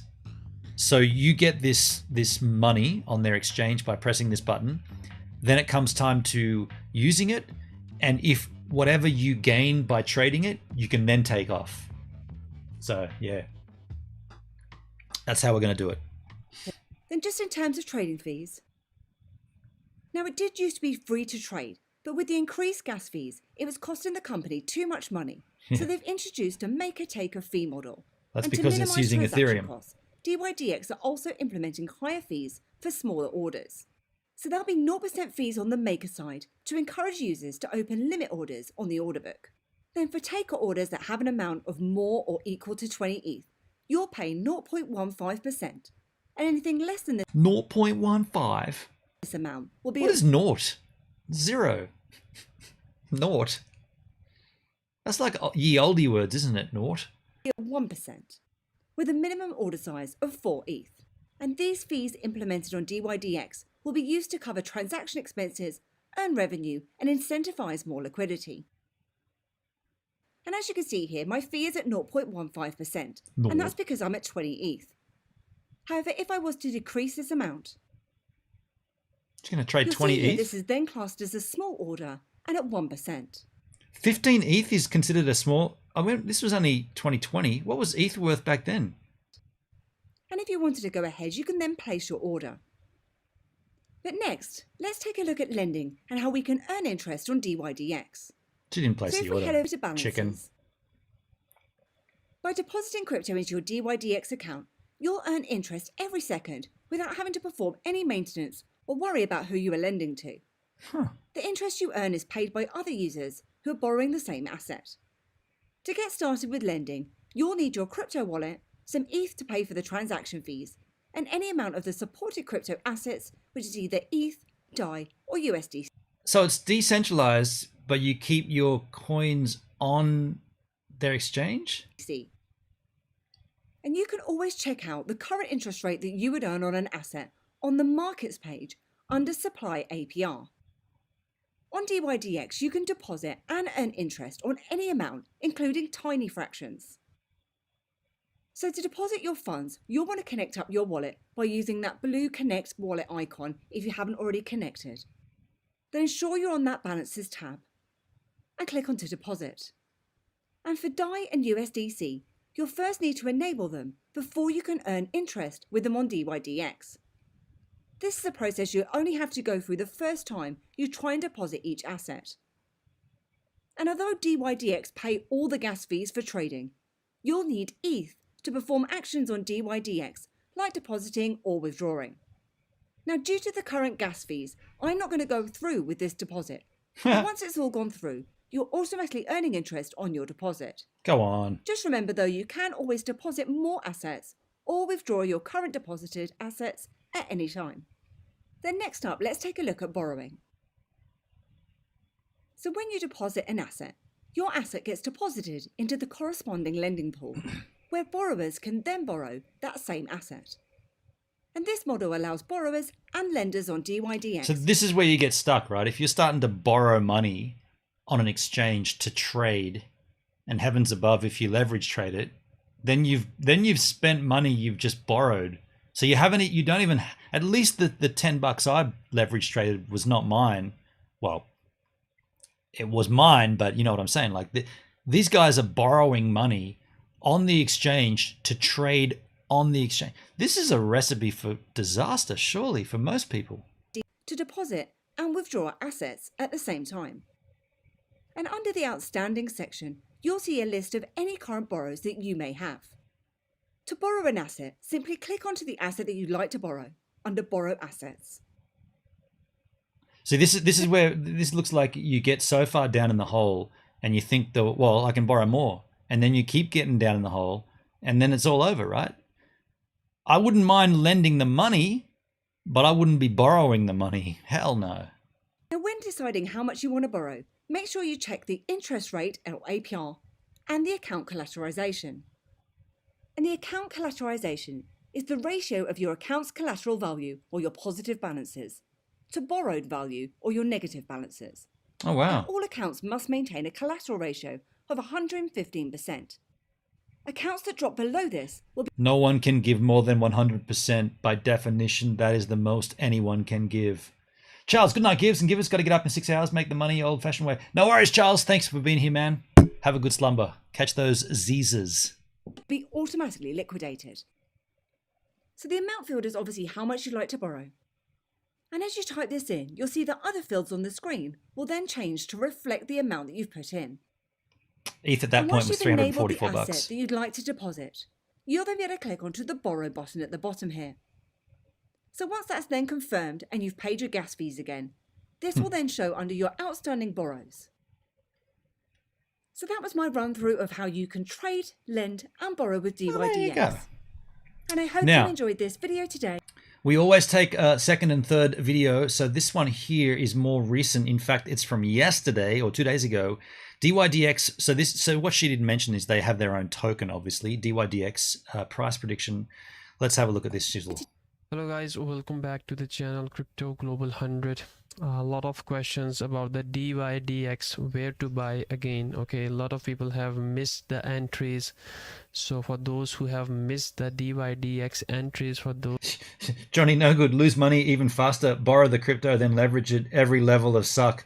I'm glad that I'm getting it. Like I'm understanding it. That video was a pitch to getting wrecked.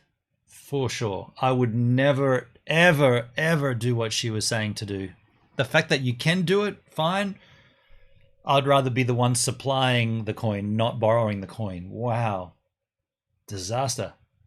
I am making this video, a parabolic move, you can clearly see. Okay, let me show you the coin market cap. The price went up almost 27%. From $16 was the low and the high was 22.85, so 16.48. let's try to find out 16.47. you can clearly see here, just take a look at yourself.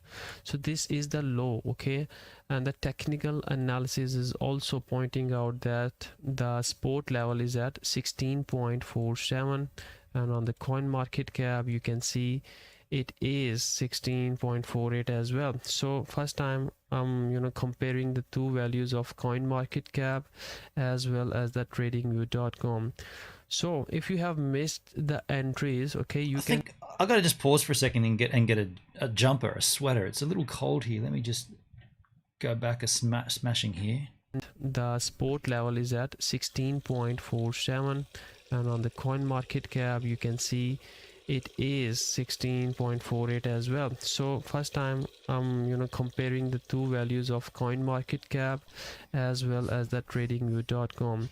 So if you have missed the entries, okay, you can place your buy orders around these areas, 16.4 to 15.37. the reason here, let me show you the reason being, this was a breakout candle. Okay, it's a breakout candle, and you can see a gap has been left here. Okay, a gap means whenever a certain level is broken, it has to get retested for the confirmation of the breakout, and then the price moves up. But I personally don't get so deep in this stuff, like these price predictions and whatnot. I mean, I'm more of a hodler.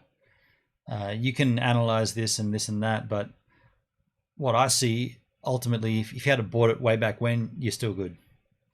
That's how You know, the moves like these are the parabolic moves, and they move, you know, with a sharp increase in the price, and then they tend to decrease in the momentum with the time, and you're gonna see something like this one, okay, and then it's gonna eventually take back to this level, like 16.4 to 15.3. so that would be the area where you can buy it again. This is a 4-hour chart, so you know it's gonna take some time, you know, if you want a permanent. Wait, that's a 4-hour chart? Wow. Or a swing kind of entry, you know, swing trade. So if you want a long trade, then 16.47 is a good area to buy. So this was a 4-hour. Now if I convert it to the 1-hour chart, on the 1 hour we're gonna try to find out the levels. Okay, we're gonna try to find out the levels where you can place your another entry. This is the swing high, absolutely no questions whatsoever, and you can see here as well the price has been tested multiple times. Once it break out, the price then retest at this level, so it's also a good level. And this is 18.5. for those people who have missed the entries, can also take entries at this area. Let me just sort it out. Okay, the price, you know, just take a look at yourself. The price was making an accumulation. This is an accumulation zone, okay, at 11.9 to 12.7, and then a breakout happened. Then the price came up to find a new support before retesting and getting rejected, and we saw a huge breakout. Then breakout candle was also retested again, it was a pullback. Then we saw another breakout before retest, and then the price went up, finding a new level of you can see a new level of resistance. Okay, tested the resistance, and you can clearly see the momentum. Just try to observe the momentum of the candles. Here we saw the candles were trying to break this level of resistance.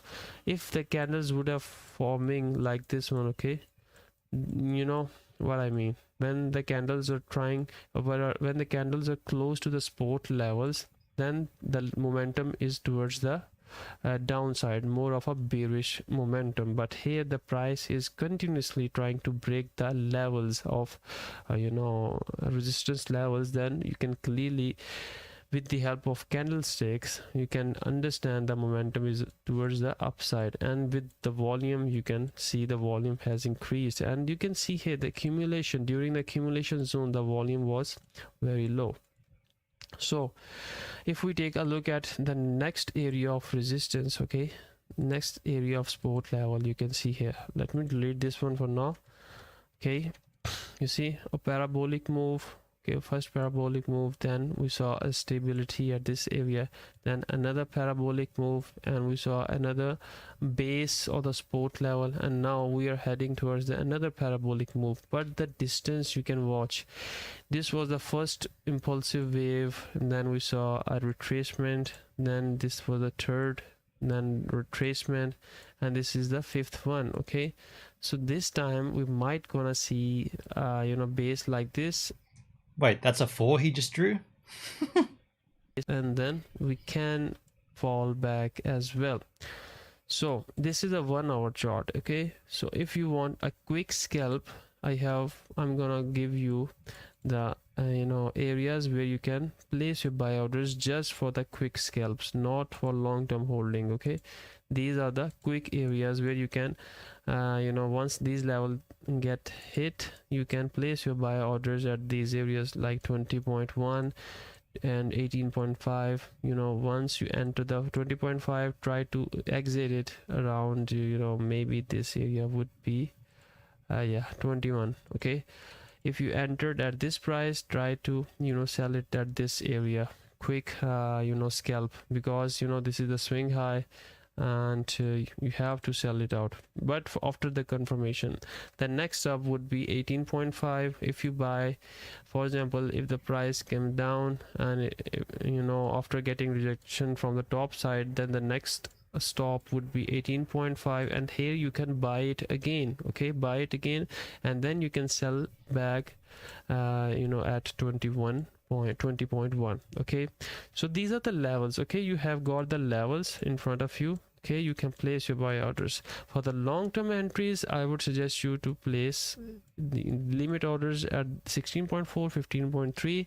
Otherwise, if you do want to do the scalping, then these are the scalp areas. And yeah, that's it from my side. If you have more questions about I definitely not interested in doing that at all. I find that not the concept of it, but I find that would entail a lot of waiting and watching, whereas I'm more a fan of, this is the coin I want to invest in, buy it, forget about it, and then come back 6 months later. I don't want to sit there and looking at resistance levels and charts, and it's kind of nice to refresh the hex chart and see it, popping up, popping down, but it makes no difference really, because I don't know, Johnny, I'm assuming you as well, 555, right? Like we're not touching it anyway, so it makes no difference what the chart does at this point, but it's kind of fun to look at. So this is the last video we're going to take a look at for Dydx.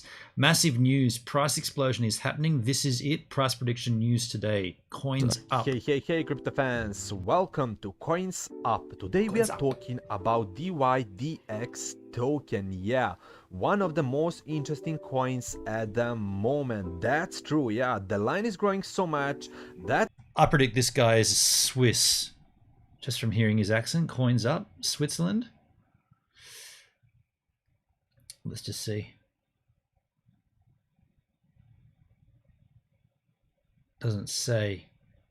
Airball, TVRVSB at Gmail. Bugger. Staked all over hex map 1 to 15 years. Yeah, okay. Well, I'm 15 pretty much. Well, actually that's not true. I got stakes coming out before then, but I did a ladder. The idea is I probably should have done all of them, but because they came in, because the hex came in drips and drabs, I staked them in a drips and drabs sort of fashion. But yeah, pretty stoked. I'm pretty stoked. I got about 17 T shares. Pretty stoked on that. some say it will reach $40 at the end of the year. Yeah, remember that. But what can you imagine, Johnny? Just like we're talking about 41 cent, 42, 49 cent. I don't think it's hit 50 cents yet, right? I don't think it's hit the 50. But can you imagine when we're talking about $20, $25 hexes? Holy crap, dude. Like if I'm looking at my staker app and we're talking at 41 cents, we're talking about the gains that I'm talking like astronomical. I honestly don't know what to say. The numbers will be so, it will be so incredibly unbelievable, right? To see that. That will be off the mind. Like, I can't even think about it, dude. I can imagine a lot. How about $100 hex? Like, it mind blowing, man. Mind blowing. Wow. watch these guys. And you know what'll happen, man? You know what'll happen when it gets to that point? There'll be so many of these YouTube channels that'll pop up and start talking about good break-in points and resistance points and stuff. It's like, you know, we've been there from the beginning and we've been talking about it, and none of you yahoos were talking about it. You all let it go, and now you getting in with these little resistance points and crap. Just bad luck. You might have a very nice retirement stake. Dude, at 65, that's... Yeah, I don't even really want to think about it, because it is legitimately, that's life-changing amount of money. Like, quite legitimately.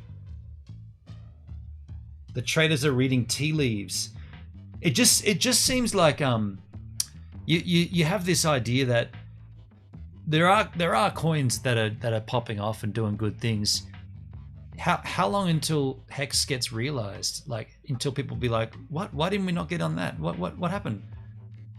Seems strange, hey? Like I'm looking at my staker app and I'm going, I mean, these are just numbers on paper or on a screen, but wow, they're my numbers, and holy crap, dude. Holy crap, those numbers. And that's from a very little initial investment. Very little.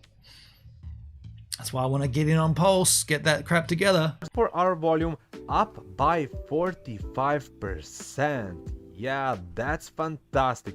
So guys, stay until the end of the video because we have some great news for today. Yeah, as you can see, price sitting around $21, up by 20%, which is pretty good. Too. Yeah, coin rank is 208 on 20,000 watch lists.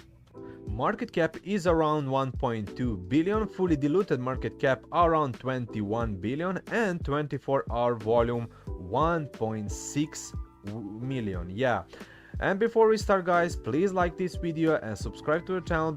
Before we start, you're a minute into your video. Because it is my full-time job and it means a lot to me to continue recording on the channel. So guys, please subscribe and you would always receive news every day. Let's go back to CoinMarketCap and let's go to the one-day chart. You can see this beautiful increase over here. With minimum price around $17 and maximum price around $22. Yeah, that's big difference. My predictions are that the coin will feel a small drop in a few days, but that soon after that it will continue to grow, as was the case a few days ago. So I think it's the right time to buy this coin because the price is still low. The price is $21, and if you buy it on time, you can make a good profit, guys. So remember that. You can see on 1 month chart two major rebounds. First, with maximum price around $17, and second, a rebound with maximum price around $22. Yeah. Currently this coin is in the public A. There is also a huge hype around it because the price is growing so fast, guys. So let's take a look at some news. Stockhead.com. DeFi tokens soar with derivatives trading platforms Dydx and FutureSwap rising 50%. DeFi tokens are surging this morning following a weekend in which Bitcoin tested support at US $40 for the fourth time in 6 days. The Dydx token for the levered trading exchange on Arbitrum surged around 50% to a fresh all-time high of $20, making it the 98 coin on CoinGecko, overtaking rival Perpetual Protocol. Was up by 26% and the price is around 15. Someone just subbed over on YouTube. Thank you, someone. I don't see you watching, but thanks for the sub. But dollars. You can see this tweet. Okay, I'm here to collect my cloud. Dydx is up 100% twice since I posted this. Let's go. Dydx doing more than 2x the volume of Uniswap at 1/13 the market cap. FutureSwap, a smaller leveraged trading platform, rocked 55% to 13. It's the number 479 token on CoinGecko.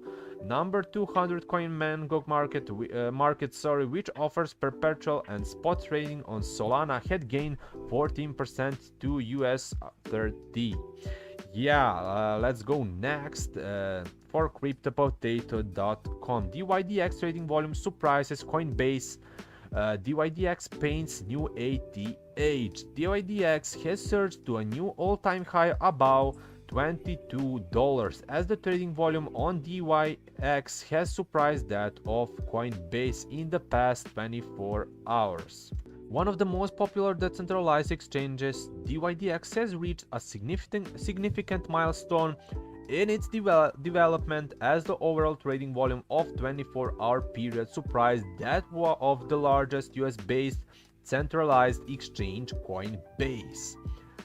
Dydx surprises Coinbase. Built on the Ethereum blockchain, Dydx is a DEX support perpetual margin and spot trading, as well as lending and borrowing, although it was launched a few years back.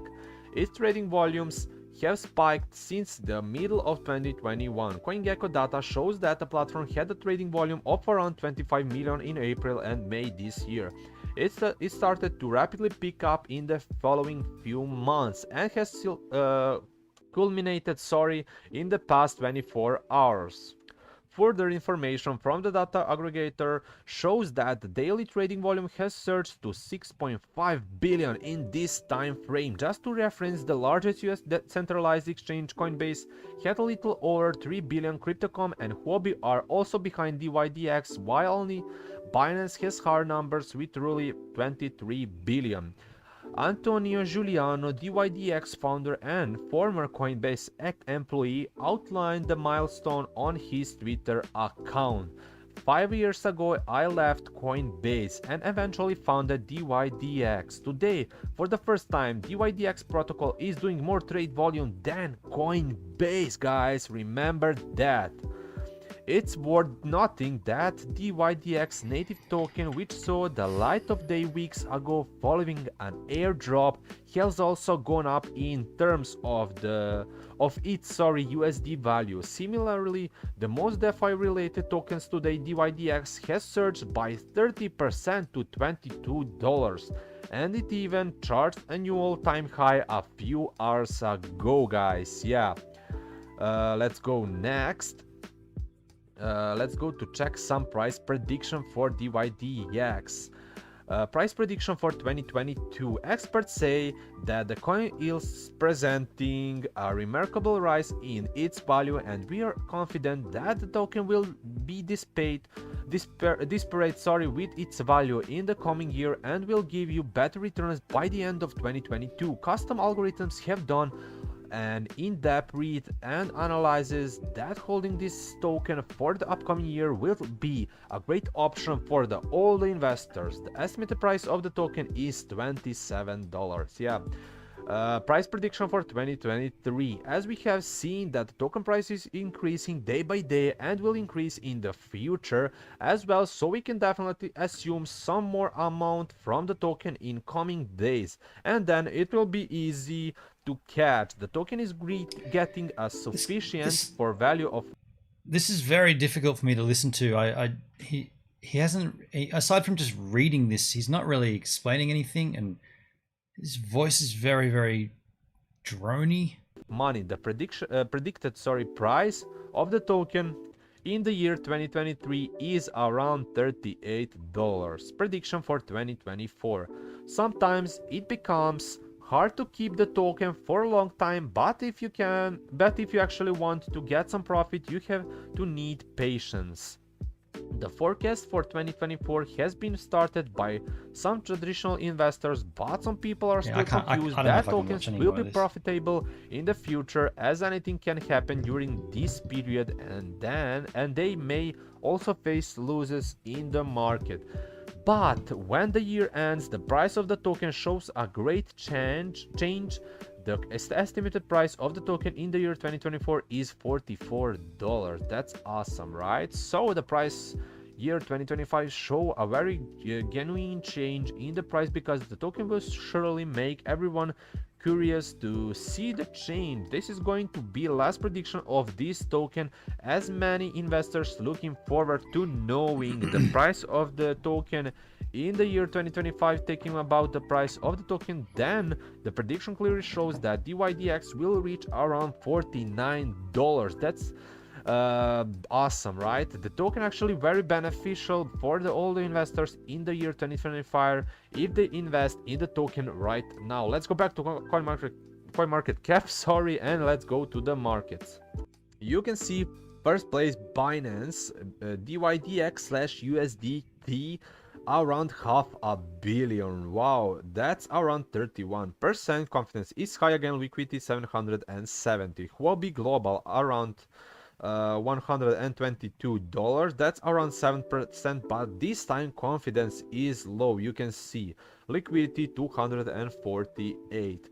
Third place again, Binance Bot slash BUSD. That's around 121 million. That's around 7%. Again, confidence is high, liquidity 598.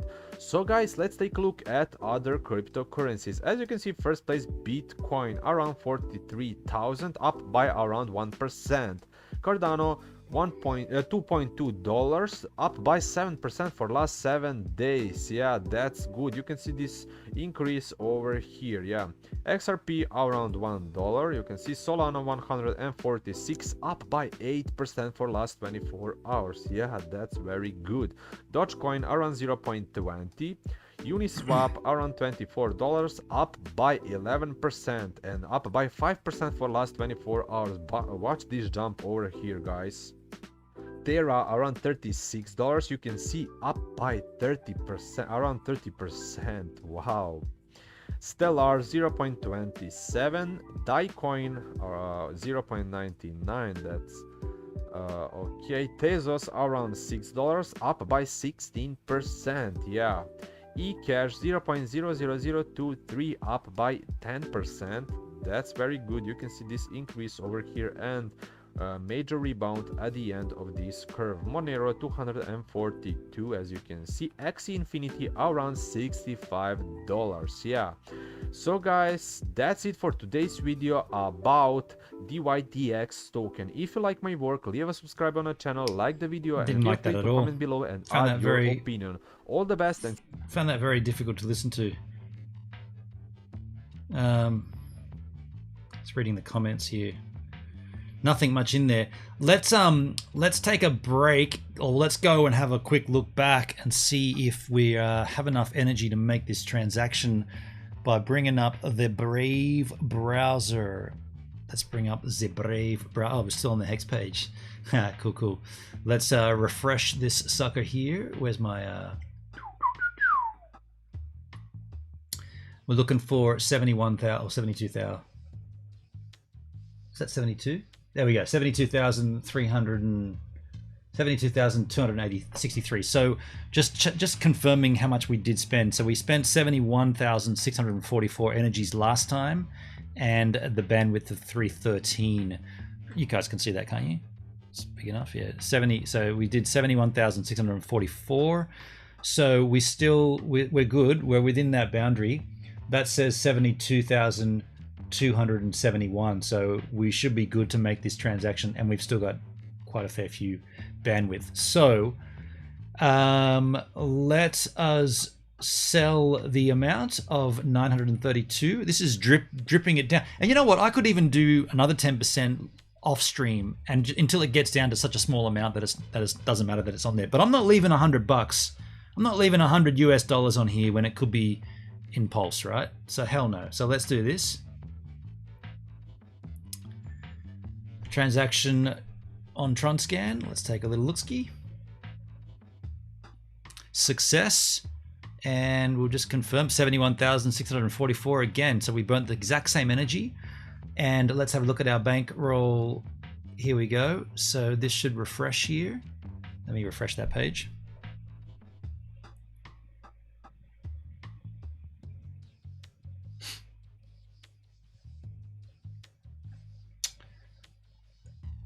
So I have 103 Stronghold left in there, which is the amount here on the calculator. That was the 10% left over. So that's worth $11. Cool. And interesting, I could still roll the div over as well at some point when I needed to, because that's going to all come out.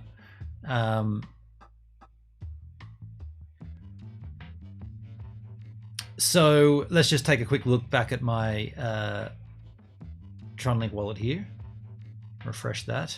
This should be pretty much almost 777 left. Yeah, that's cool. I like seeing it burn. I like seeing it go all the way down, but not over the top, right? You don't want to burn liquid TRX, of which we've got 43 here, 43 TRXs. So that's pretty much all we can do here. I wonder, this div amount, Stronghold, 11. So 11,831 is 13,000 TRX.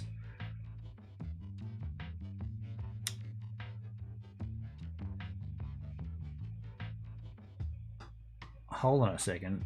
You do not. I was going to say I should roll that over. I should not roll that over. Hell no. That puts it back in the Stronghold. So what we're going to do,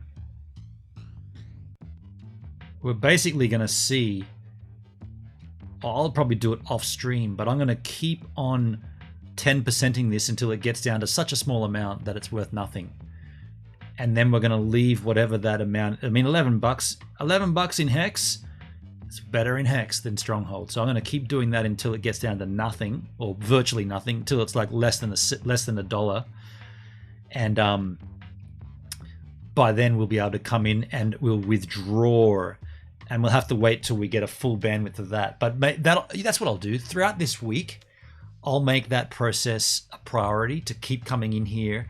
I'll keep checking my bandwidth, and I'll keep doing keep selling and leaving 10% in until it gets down to a point where it's not worth doing, and then I'll let it build up in front of the next stream, and then on the next week's stream we'll withdraw, and then we'll be able to put that into Hex. That's the plan.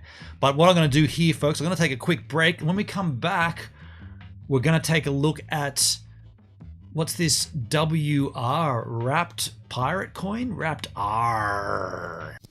Welcome back to the super quick wave a day edit. I sucked. Today's my birthday. I had the worst surf I've had in a long time. Really, really sucked. You'd think you'd have a great one on your birthday. You'd think things would line up. They didn't. Conditions were difficult. Seems like it's better now, but when I was out there, it was real sucky, like lowest tide, suck you up, smack it on the sand, knock you around, and I got nothing worthy, like really nothing worthy. Really disappointed myself. I'm freezing cold. It's my birthday, I'm supposed to have a good surf. I didn't. I let you down, I let me down. What do you think?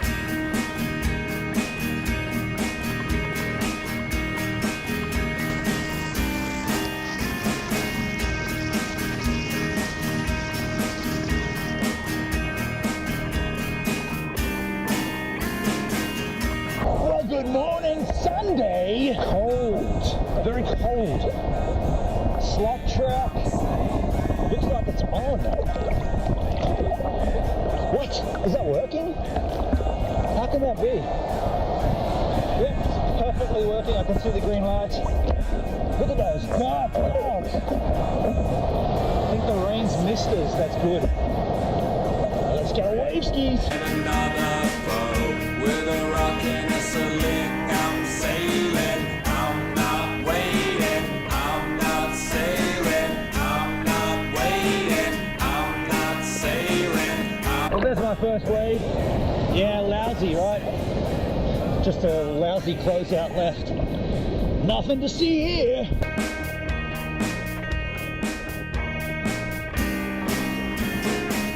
Sail to the moon, drive by the stars, rock to the sun. I'm sailing with a wind that counts. That might be my best wave here so far. We are 40 minutes in and I've got one okay ride. And when I say okay, I mean very loosely just okay. I'm sailing, I'm not waiting, I'm not sailing. Oh, there's a little right as well, a little right hand section. What does a fast blinking light on the slack track mean? It's like blink, blink, blink, blink, blink, blink. I'm not sailing, I'm not waiting, I'm not sailing, I'm not waiting.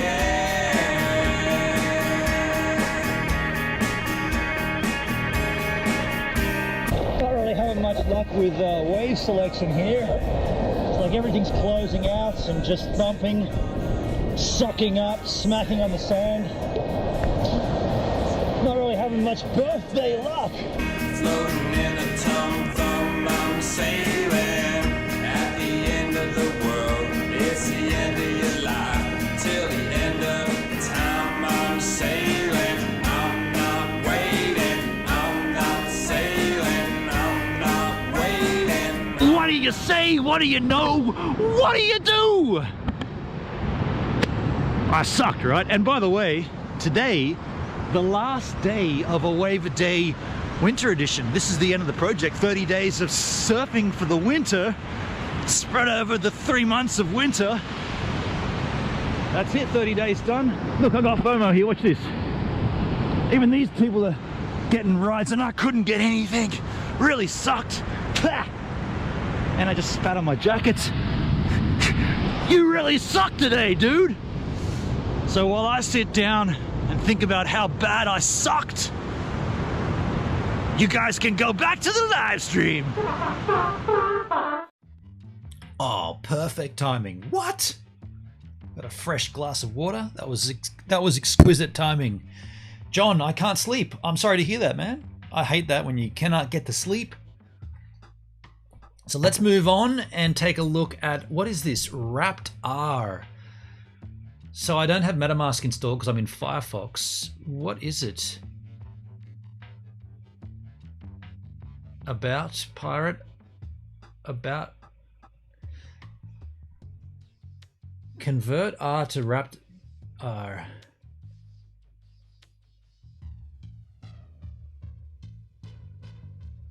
Okay, so not a lot of information there at this particular point.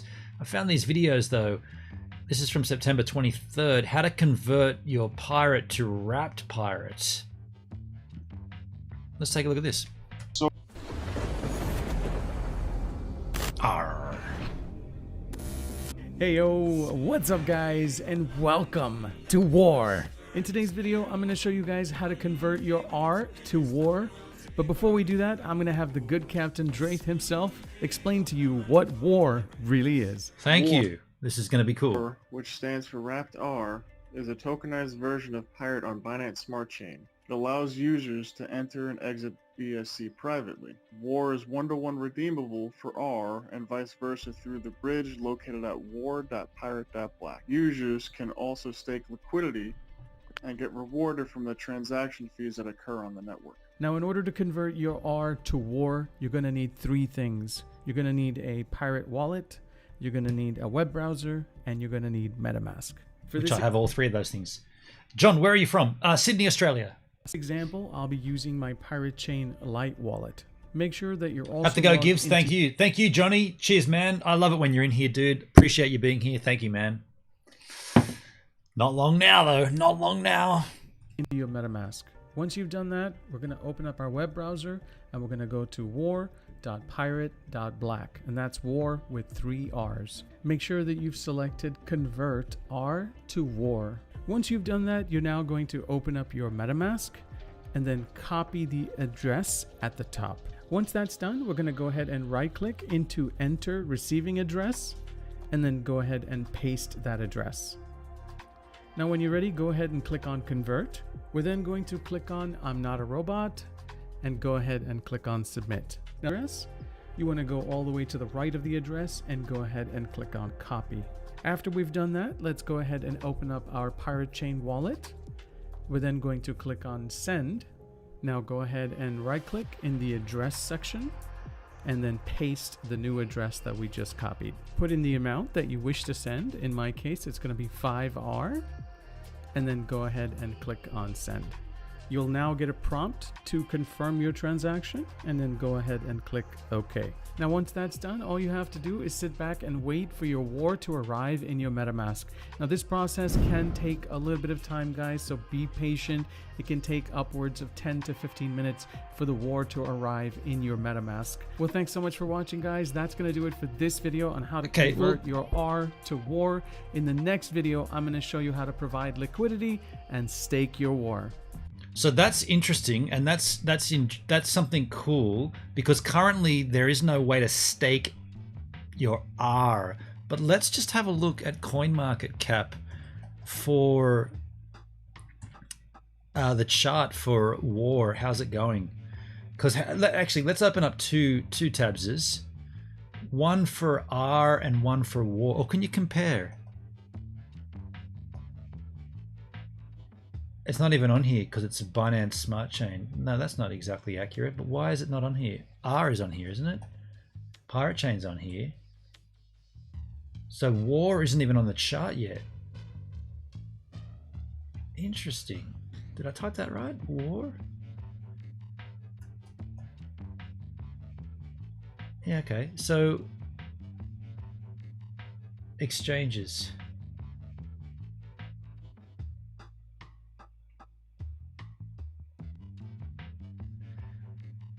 See if it's on KuCoin.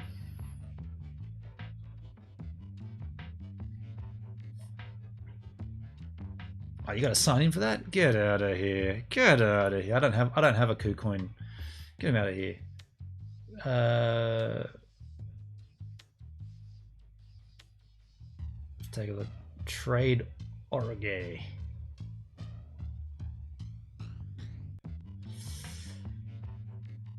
I've never seen this site before. That's Pirate. Go back to markets, I guess. Search for the currency. So maybe it's so new that it's not actually showing up on any of the yeah,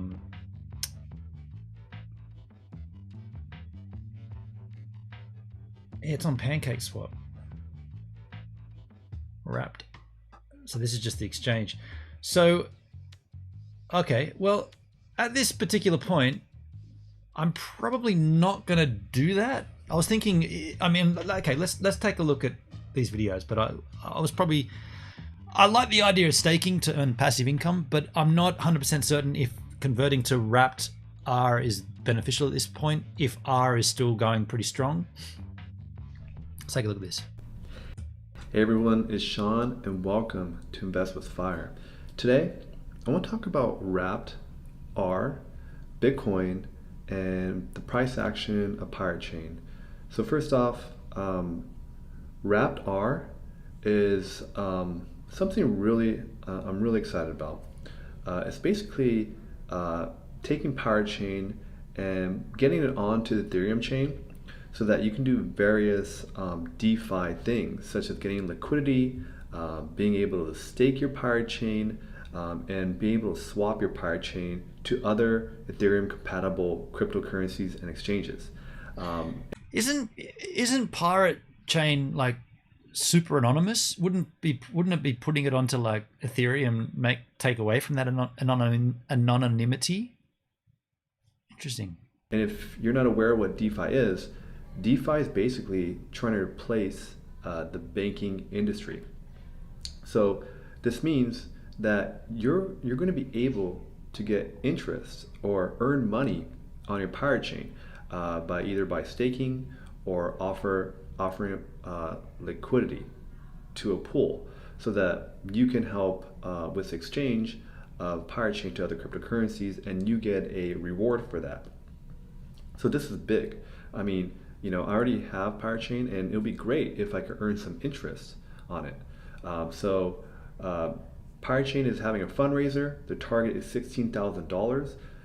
That money goes to developing this. And they are 40% there. So go on to pirate.black donations, WR DeFi fundraiser. I'll put this link in the description.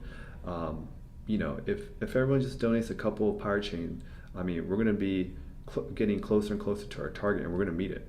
So I highly recommend just to check this out, especially if you have Pirate Chain, so that you can start earning some money on it, rather just having it sitting on the sidelines and not doing anything. And the DeFi market is huge. There's currently $80 billion locked in DeFi. And so this site, DeFi Pulse, kind of just lists out all the different DeFi cryptocurrencies. And the DeFi actually reached a peak of like $86 billion. So there's a lot of money in DeFi because people want to do something with the crypto. I mean, people are getting nothing in their checking accounts with interest rates like at 0.25 maybe on a high yield checking account, versus if you stake like your Bitcoin or something like that, you could get 45%, or you could stake Ethereum and get around 45%. I mean, there's some other cryptocurrencies. I'm getting 100% APY on DeFi coin. So, you know, being able to do this just really puts your cryptocurrencies to work and puts your money to work. So it'll be interesting to get Pirate Chain on DeFi because a lot of exchanges, there's going to be regulations coming where the government basically wants all exchanges to have KYC. And if you're not aware, U.S. lawmakers are behind a crypto bill. I should have mentioned why I'm looking at WAR or Wrapped R. It's because I think they're now airdropping it in the Discord. So you got React drops, React airdrops, and you've got these WAR drops, WAR reacts or something. It's a new way to receive these coins by being in the Pirate Chain Discord. I've already been receiving Pirate and KMD, and now you can also receive Wrapped R. That's why I wanted to see what it's all about, right? What the original bill talked about was putting these tax reporting requirements on basically all the cryptocurrencies. So they wanted to put on like validators and node operators, and I mean sometimes this doesn't make sense because they're not exchanging cryptocurrencies. They're just moving and helping the chain work. So apparently they got this bill amended.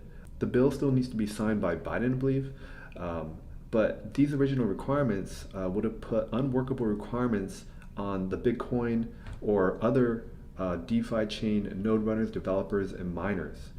It would have basically slowed down the entire DeFi and cryptocurrency industry because you would have imposed all these like cumbersome regulations on these chains. The government's main role, according to this article, is talking about ensuring people aren't trying to avoid taxes by sheltering their money in digital taxes. But Pirate Chain is a privacy coin. I'm curious how it's going to work because what I see in the future is that all these exchanges are going to have KYC requirements. And if they're not able to meet those requirements, they may be shut down by the government. So next, I want to talk about Bitcoin. Bitcoin, man, we have been moving up to a bull run territory, and we have passed the 200-day moving average. However, we are in a red candle right now, but this may change. This is the day candle, but this is a very encouraging sign, and this is what I've been waiting for. So this is why I've been buying up Bitcoin the past several months, because I saw it trading sideways. Now that Bitcoin is taking off, I'm going to be letting off the gas pedal with buying Bitcoin, and I'm going to be buying up some Pirate Chain now because Pirate Chain is trying to trade sideways. I see that Bitcoin is trending upwards, but you can see that Pirate Chain, you know, it did have this increase from $2 to around $4, but now it's kind of trading sideways, you know. And to me, this is the time to buy altcoins now if Bitcoin can hold this line right here. What I foresee is that I see Bitcoin possibly going up and then testing this 200-day moving average and testing it, and then shooting off. You know, that's one scenario. And if that's true, then this is the time to buy altcoins. I wanted to see that Bitcoin is going to go into its bull run. And if this scenario turns out true, then altcoins are going to fall along with Bitcoin, but they're going to lag along because Bitcoin in the past has historically set the pace for all other cryptocurrencies. So if you don't have a position in Pirate Chain, to me, this is the prime time to buy Pirate Chain if you believe that Pirate Chain can hold this line. If Bitcoin can hold this line and take off, because altcoins will follow it, but they don't go in parallel. First Bitcoin goes up, and then altcoins start shooting up, and they have generally higher returns because they are a smaller market cap cryptocurrency. Another thing to note is the Pirate Chain to Bitcoin pair. And this is what I was kind of talking about, that in in the past months-ish, or the past couple weeks, Pirate Chain, the value of Pirate Chain of Bitcoin has been trading sideways. And this is why I was focusing on buying Bitcoin. Any word, Axion? You're a fan? In the past couple months, and not How you Pirate doing, Chain, man? because I already had my position in Pirate Chain, but I felt my money had a better reward to risk ratio. But you can see this just shows that if you put money into Pirate Chain, it was just trading sideways. And it's not that I don't like Pirate Chain, I just want to use my money in the best way possible. So this is something to know. R is a dream come true price right now. You're stacking it. You're going for it. I mean, I do the faucets in the Discord, and I do the React airdrops and stuff. I've not bought any, but I've got a small stack of it, about 20. Probably got about 20 R, I think, approximately. No, we'll see what happens when Bitcoin starts trending upwards. This may go downwards, but once Bitcoin trades sideways in the future, then we're going to see altcoins follow, and then we're going to see this price chart go up. So that's it, everyone. If you like the content, go ahead and subscribe for more content. Follow me on Twitter @InvestWithFire, and I'll talk to you guys later. Thanks. Bye. Thanks, Adam. So we always take a couple of different videos. The next one here is, well, this is an AMA, and this does go for an hour. So we probably won't take all of this, but we'll definitely take a fair amount of it. I'm intrigued, right? I'm intrigued. Actually, before we do that, I kind of want to load up my, or I could probably do it in front of it. I want to load up my Pirate wallet, Pirate Chain, Pirate wallet. I'm just curious to see how much I have in here while this loads up. It's syncing. It takes a while to sync.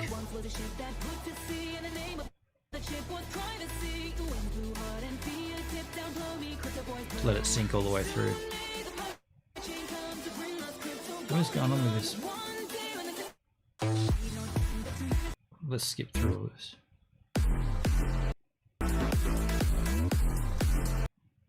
Many people understand. What's going on, people? There we go. Welcome to this today's AMA on war, which from some of the looks of it, based off of $2 Pirate Chain is way too low.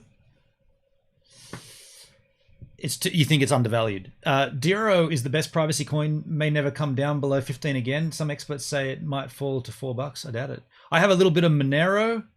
Is that what you meant? Dero? I'm not sure what Dero is. Do you mean Monero? Oh, but I have a little bit of that.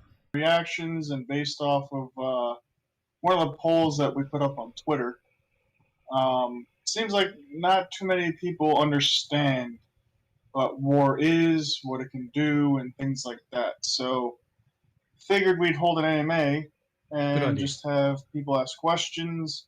I can give a brief overview of it beforehand, before the questions, so this way that might answer some of them. But for those of you who still have questions afterwards, feel free to raise your hand in Discord, or if you're on YouTube or anywhere else, just post them up in chat, and then we'll pull them off of there as well. Boex says Dero will be $700 in a few years, not Monero. Monero is slow. Yeah, Monero hasn't done much, to be honest, since I bought it, but I'm happy with what I've got. Let it sit there. So, just a brief overview of what war is. War is a wrapped All right, token. so here's this is funny loaded. So sorry, I don't have 20. I have 12. I have 12R. Can you see that? Can I make that larger? No, it just doesn't make the font larger. Yeah, I have 12. I'm happy with that. And that 12R has come from the faucets on the Discord and from React airdrops. I mean, for a coin that legitimately I haven't done anything except have a few conversations. And I gotta say, the Discord for Pirate Chain, wow. The moment you disagree with somebody, it's on. It's on. Like if you have an opinion that differs to somebody else's, wow. Like I remember I posted in there, The day after I got my the day after I got the jab, the AstraZeneca, I just posted, I had my the day of, I just got my jab. I just got back from the medical center, and so far I feel okay. And then I got just an absolute flaming, like a complete flaming from the community. And I'm like, you know what? Everybody has the decision that they need to make based upon their own situation. You don't know my situation, yet you're flaming me. And all I did was come in here and say, this is what's happened. I'll send you some, what's your wallet address? Dude, that'd be sweet. Did I close it? I freaking well closed it. Closed it. Let me load it again. It should load early. It should load quicker because the sync, yeah, there you go. The sync already happened. Receiving address is here. My receiving address is, I'll pop it in the chat for you, man. That's my receiving address. Yeah. Bam. Thanks, Anyword. That'd be cool, man. I've never seen that come through in real time. Go back to the overview. Yeah, and I found that intriguing that for a privacy coin where there's a lot of flexibility. I thought there was a lot of flexibility with people. I thought people were like, you know, you can have your opinion, cool, no worries. And all I wanted to do was say, oh, this is why I got the jab, and this is the reaction I've been having, and so far so good. But instead of that, like, it was like, don't even say it. Don't come in here telling us that. I'm like, well, there might be others in that Discord that are getting the jab to keep their job, to keep their family, to keep their partner, whatever their situation. I'm not saying that's what my situation is, but whatever their situation might be, they're doing it based on that. And that's why I'm doing it. And I was like, that's why I'm sharing this. And people were, it was sad. It was sad, actually. I was like, I thought we were all open-minded here. I thought we were all, you know, in this together, and it didn't appear to be. Wrapped tokenized version of Pirate Chain, right? Now, what does that mean? Yeah, Anyword, while you take me some time to sync, going to the other room. Yeah, cool. Anyword, are you gonna stake some wrapped R? I'm thinking that could be something that's worth trying. I don't know. What are your thoughts?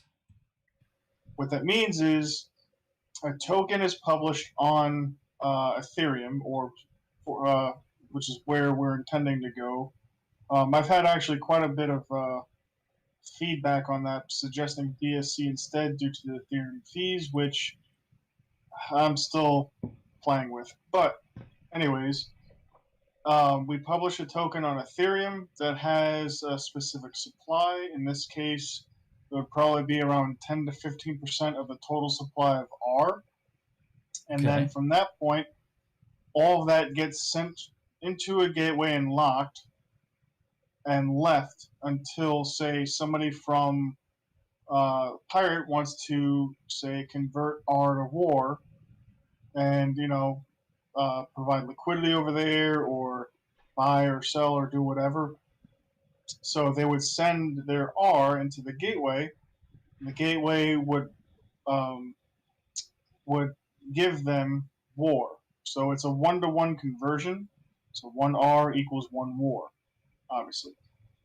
So from that point, interesting. The purpose of wrapped R is to attract Binance whales. I'm not going to do it. Interesting. And therefore push the price of R up, right? Interesting. It's kind of a smart move when you think of it that way, though.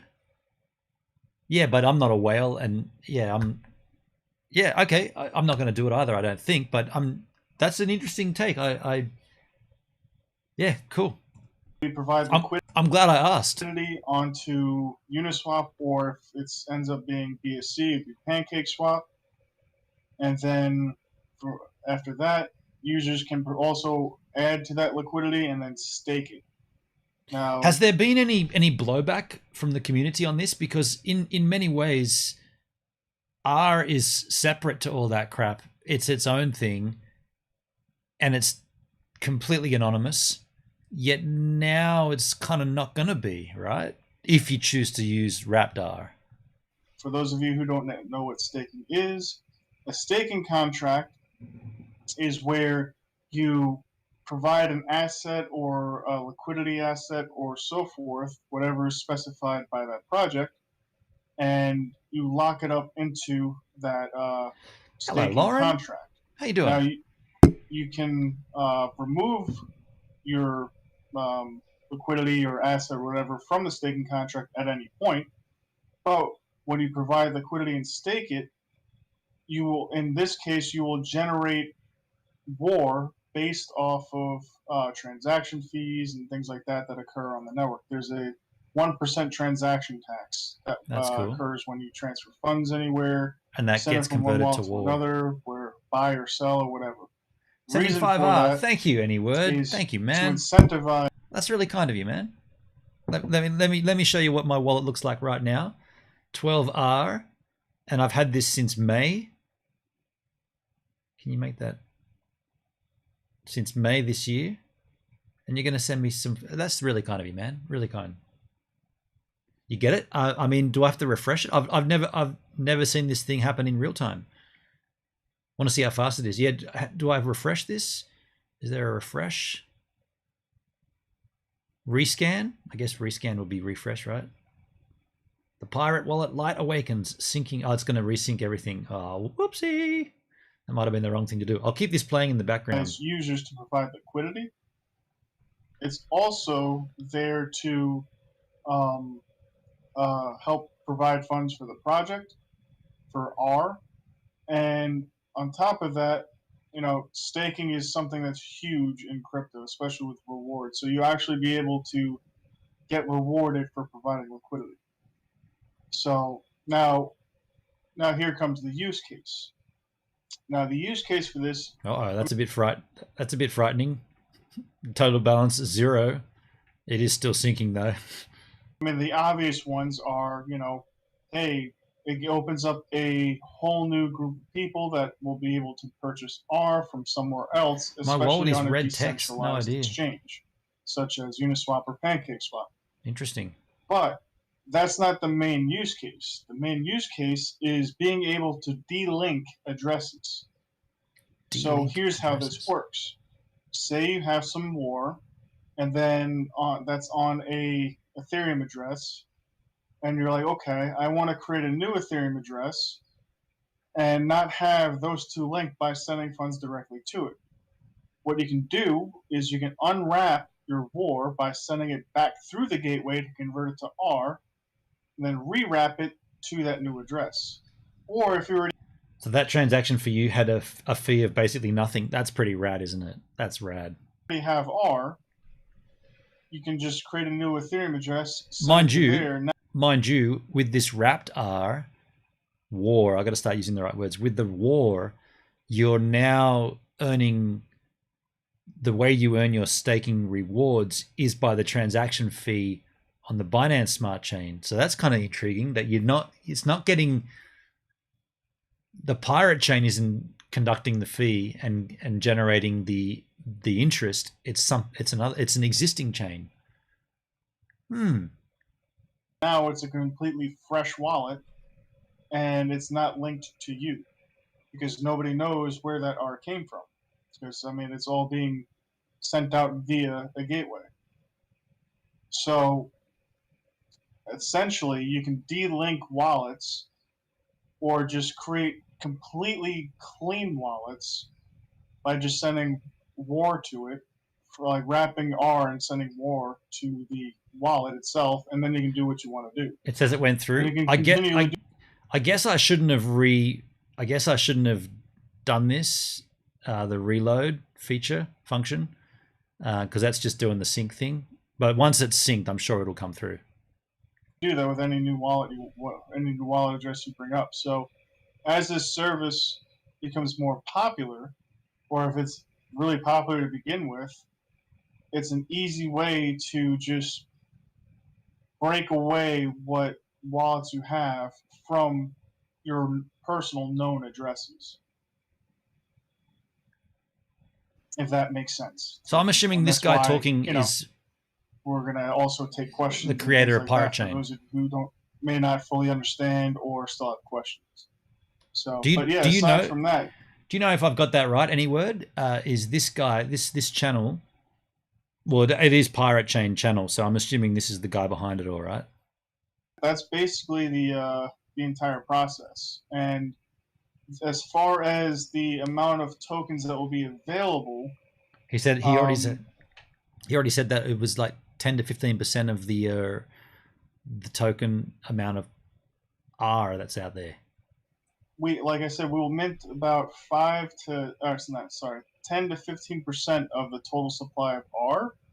However, we will only we will have 0.0001 fee. only Yeah, basically 5% nothing. available in the very beginning. The reason for this is that we don't want too much war circulating right at the beginning. But there can be there can be an issue to where, say, somebody would brick the gateway. Now, what that means is somebody basically buying up all of the war and just preventing people from sending any more war through the gateway. Because Interesting. if the gateway runs out of war and somebody tries to send R to it to convert, it'll send it right back to them.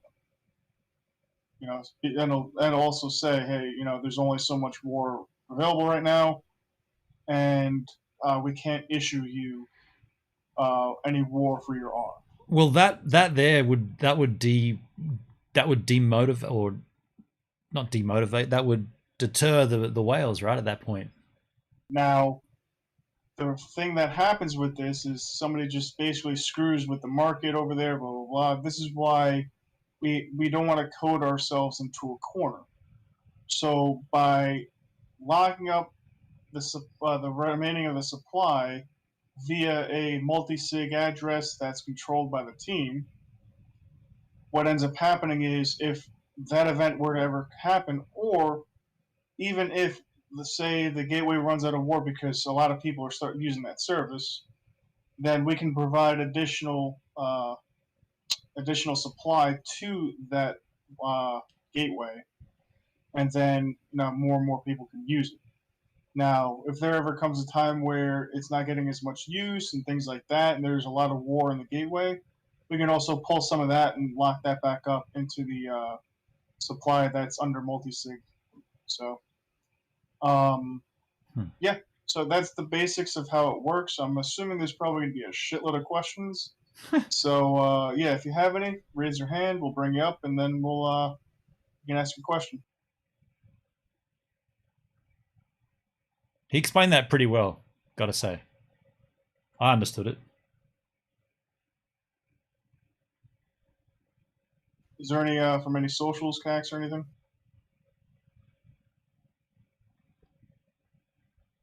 It's just a bridge for the Binance whales to get out via bridge to privacy. That's your take on it, Okay, you think? So should I start with the first questions? Yep. But it will push the price up, right, of R. Okay, so the first one is from Benny Aminov on YouTube. Has there ever been hacks that occurred on the Ethereum network for wrapped tokens? If so, how many, and what protocols are being implemented to prevent that from occurring to war? Good question. As far as hacks go, I mean, the only thing that I know of in terms of tokens that has nothing to do with exchanges is, because I mean this stuff isn't on an exchange, is basically utilizing flaws in a contract, which this is a very, very basic contract. And same thing with the staking contract. There's zero flaws in it. It's been audited. Well, it's the same. Essentially, it's the same contract that has been used for Nightlife Crypto, which has been audited and everything else. So literally, everything's perfect with that. And there's no. Keep in mind, a lot of the times that shit gets hacked or messed up from other projects that do stuff like this is that that's the Pirate Chain's stated purpose. Is that what they said? It's a bridge for Binance whales to get out via bridge to privacy. Is that right? No shame in just coming out with it then, is there? Minting function. If you have a minting function within a project, that opens up a lot of doors that, potential things can happen where people mint a crap load of tokens and just dump it, which there is no minting function or burning function within War at all, so there's nothing to worry about on that end. Great. Then Zulu on YouTube again is asking who will provide the first batch of R to be locked on Uniswap. I'll throw in some. That was the original plan. I'll be providing some liquidity myself.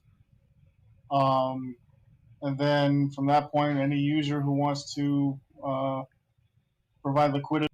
What's this guy's name? Do you know any word what the guy behind Pulse.Chain's name is? My internet is probably way faster than yours. No doubt about that. And then stake it, more than welcome. No doubt about that at all. The idea is that a lot of the community will stake War because, you'll get rewarded for doing so.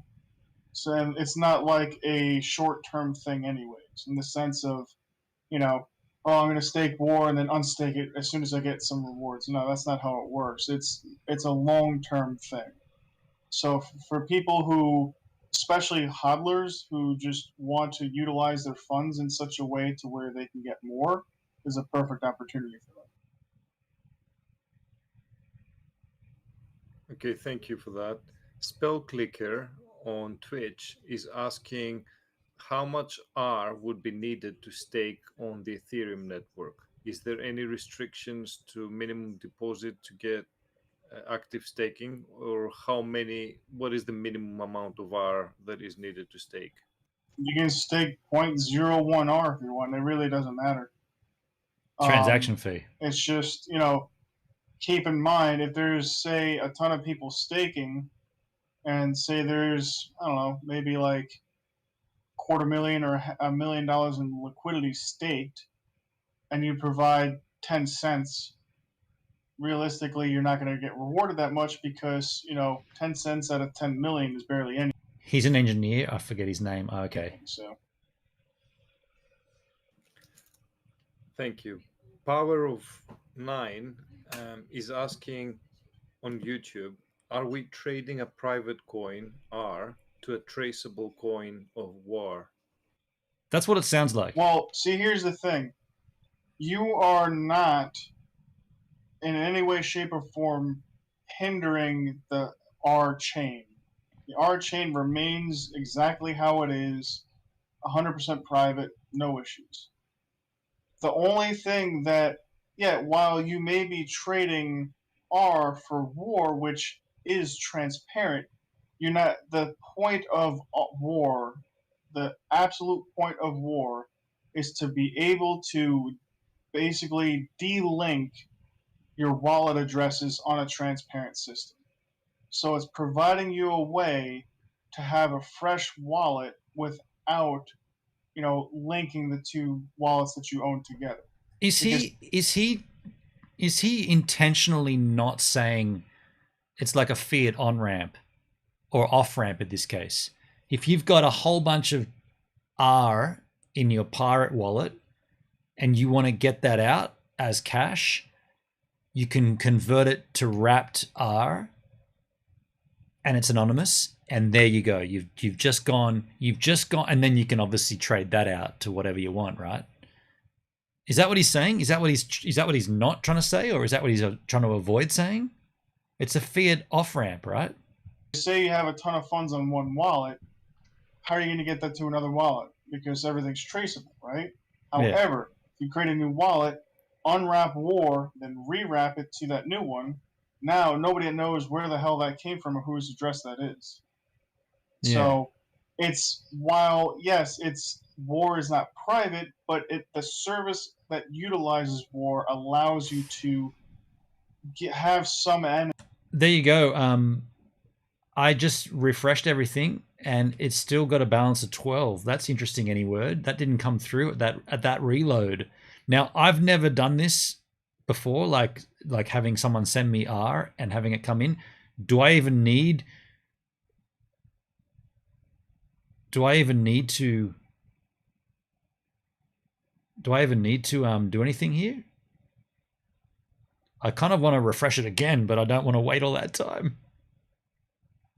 Oh, there it is. There it is. It just came through. Wow, dude. So do you want me to give you the time?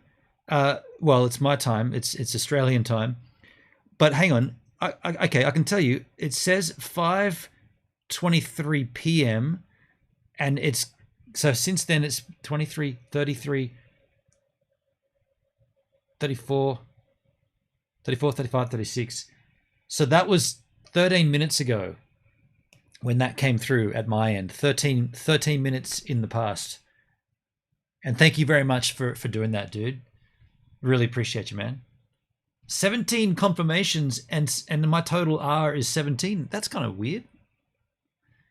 He gets around to it later in the stream. I don't know if we're going to watch the whole stream, but I'll keep playing it. Anonymity in a transparent chain.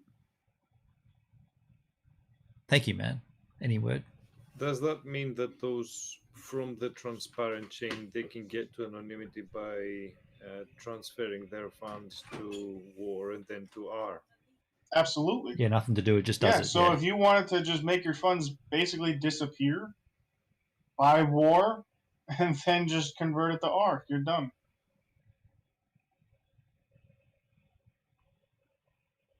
So that was the other way around. If you wanted to make your funds disappear, buy War and convert it to R, and then it's untraceable. Okay, thank you for that. Wild West Crypto on YouTube is asking, does this change the total cap of R? I'm assuming it's the same in a way as War. It's 38 past midnight here. So what does that mean in terms of when you sent this? So 38 past. Does your outgoing wallet have like a time down here? Okay, it's going to be too difficult to work out given time zone differences and everything. But I was just thinking if we could compare the timeses. Can I send from Treasure Chest wallet to wrapping it? I'm a newbie with staking. Okay, so there is a different max total supply when it comes to R and War. War is just going to have a fraction of the total supply of R. Because honestly, we don't want all of the coins from R to go on to a transparent chain, right? And keep in mind, this is just a service, right? Yeah, you can trade War and it should reflect about the same price of R itself, but, it is in itself a service, right? So all R and War is 1-to-1. You send 1 R over to the gateway to convert to War, you receive 1 War on the other side, plain and simple. So it's always 1-to-1. We'll also have a system that shows the circulation of each, the amount of R in the gateway and the amount of War in the gateway and so forth, and it'll always match up, obviously, because literally, like I said, it's 1-to-1. It just shows the transaction. Yeah, okay, bugger. Well, I mean, yeah, I wonder what time did you say it was? 38 past midnight. I mean, yeah. Aside from you remembering how long ago you sent it, I guess we could kind of work it out, but I wonder if I didn't need to refresh anything. Like if I had just left that, would that have just popped up there? Would that have just have filtered itself through? Thank you for that. Actually, hold on one second. So as far as the treasure chest thing, yes. Any wallet that you have that has R in it, you can send to the gateway to convert to War, as long as you provided a Ethereum address or whatever. So to the question, does the total cap change? Does it change? No. And should we mention? Oh, 23:41. Okay, that was the time of the transaction. So that means 23:41. Actually, without doxing you, I can't work that out because we don't know what time zone you're in to then compare it. But 41, I received it at 17:23 my time. I mean, for okay, I'll tell you what. I'll put in the chat. I received at 17:23, and I'm in because you wanted to know. Oh wait, am I in daylight times? Actually, just put in this instead. So you can don't put AEDT because it might not be. I always get confused about this time of the year, but 17:23 is when I received it Sydney time. So you can at least at your end do a conversion because you know what time zone you're in. I don't want to dox wherever you are, but you were the one that wanted to know how long it took. Yeah.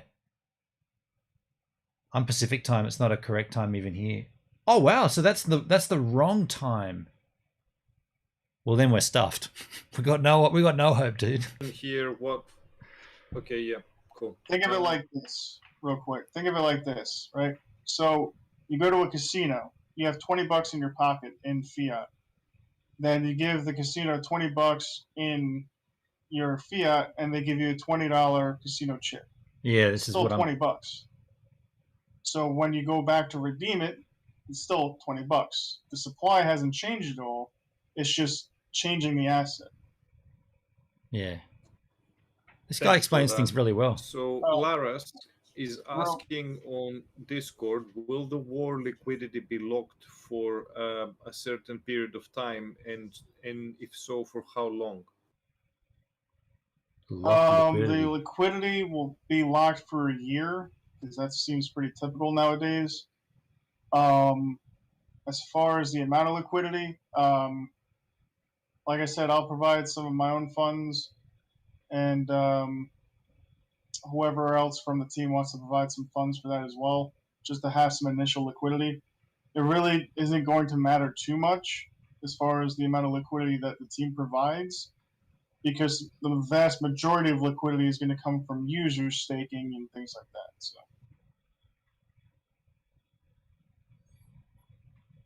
Okay, so Johnny Two Shoes from YouTube is asking, what is it good for?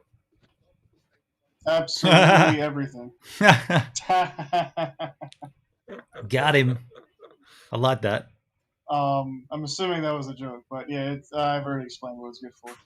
Well, I guess the main points that you mentioned so far is that one, it can anonymize funds from the Ethereum network back and forth. It can expose us to a This is where he's going to do the whale part. Uniswap investors, and that it doesn't do any. It doesn't sort of affect the total cap or plus it doesn't affect our chain. Of the chain. It doesn't affect our chain in any way, shape, or form. There's no hard fork required. Nothing. It works as is. And to answer some of the questions that are being said in the weekly meeting chat, CHMX, yes, the war will be backed 1-to-1 by R. So, and when you said, he says, meaning you mint 15 war and you have 15 R in the gateway. We don't actually mint. There is no minting function. I know that it's semantics, but it's actually really important in this case. There is absolutely no minting function in the contract because that can be dangerous. So it's the entire supply is generated at the token generation event, and most of it is locked with 5% of the so 5% being distributed to the gateway for people to convert R and war. So, but yeah, there's no minting function. Cax has a question. Would war track the price of R? Would they be independent based on trading volume of war? The way that we're going to set this up is that we're going to have it so that it's listed under pirate.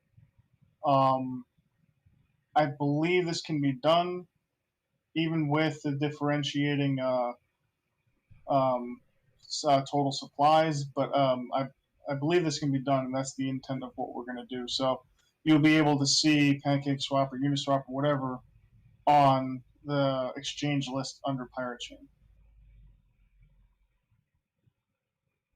Laura says not a peg separated pool. Yeah, there's no peg. It's realistically, it's especially when you involve trading, it's near impossible to have an exact peg. Because I mean, look at Tether, for example, or any other US dollar peg token that's out there. Yeah, it claims as $1, but it always fluctuates between 98 cents or $1 or whatever. So it's near impossible to have a real peg. Ryan asks, how much is the gas fees to transfer one war? Will it cost $30+ to move $4 worth being based on ethanol? That's why I'm still kind of up in the air whether it should be on BSC or Ethereum. BSC's fees are a shitload cheaper, and it's just as massive as PancakeSwap is just as massive as Uniswap. So isn't that I'm decided still yet? tossing that up in the air. Hang on, I thought this had already launched. Oh, this is from August, so it's already launched and it's on Binance Smart Chain from memory. I mean, realistically, it makes no difference because both use Ethereum style addresses, so there's no real. I mean, it's just all it is BEP20 versus ERC20, so there's no major difference. It's just different networks. So, Mark Anthony said, if there's a DEX on the Cardano network that has an F bridge to convert tokens on the Cardano network, would War work with that as well? So, from my understanding, if it works anything like Polygon, because Polygon has a system in which it'll bring over tokens. When that happens, it removes it basically makes it a basic token contract with nothing else associated with no staking, no fees, no nothing else. So it removes all that stuff from it. It just basically makes it a token on their network. So that is possible, but I'd rather do what the guys at Nightlife Crypto did, which is basically launch on each network, if that's what we plan to do. But that's not in any conversations that we've had thus far. We're only going to list on one network, as far as to my knowledge. I think we might leave it there. This does go on another half an hour or over half an hour, so we won't get to the rest of that. What we will do, though, we're going to wrap things up here. We're going to wrap the stream. We're going to war the stream. Any word? Can I thank you again for flicking over that pirate? That was rad, man. I really appreciate you doing that. To answer our question, I guess we now know that it doesn't refresh. You've got to refresh it. You've got to rescan rescan. But yeah, look, today, so just as a refresher, I'm going to go throughout this next week, I'm going to go ahead and continue to suck out my Bankroll.Network. This 10% thing is garbage, but when it gets down to such a small amount, I won't care. So I'll keep doing that once my energy and bandwidth builds back up. And that way, by next week, we'll be able to withdraw that and get that in Metamask as liquid hex, ready for, testnet is going to be approximately 2 weeks, which will give us still another week up our sleeve for the announcement of the snapshot era. I'm just getting everything ready for snapshot for Pulse.Chain. I'm glad we did this the way we did, though, because it's a process, right? It's a process. What else did we have? We wrapped up here. Oh, I'm also going to obviously look into my basic attention token and my library coin. So those two, basic attention token, BAT, and LBC library coin, and also Gaze token. Oh shit, I got 4. Gaze TV. That's an ERC20. Got about $400 worth of that, which will come out. I've also got some Cos TV. That's going to be tricky, that one. Maybe we should do that one next week. Cos TV. We'll. That's a BEP20, so we'll have to do. It's going to be a little bit of a process. That one I want to withdraw. I got vesting interest and I got Cos token, and basically I want to get Cos token, I want to get Gaze TV, I want to get basic attention token and library coin into MetaMask as liquid hex. Ready. That's my, and that'll give me a fair start, right, for Pulse.Chain. That's my plan. But folks, there are 6 Yahoos watching the content right now. Any word. Who do you want to host? You dropped in that pirate into my Pirate Lite wallet, so I appreciate you. As a little thank you, who would you like to host? You can choose. You choose whoever you want to host, and I'll host them. And while you're thinking about who that is, I want to thank the financial contributions to the content. At the beginning of this stream, before anything had even happened, King B dropped 3 gifted subs to the channel, and he subbed himself before I'd even done anything. I hadn't even been live at that point, and he was like, yep, I'm doing this. So when you look to your own chit chat, you can clearly see the top contributors. Obviously we got King B, we got Rob Mac, and Stage 7. Much appreciation, King B, Rob Mac, and Stage 7. Very, very kind of you to contribute the way you have. Any word? Is any word still here? I missed the Pulse.Chain part. That's cool, dude. That's cool. Go back and watch the replay. It was the very beginning of the stream.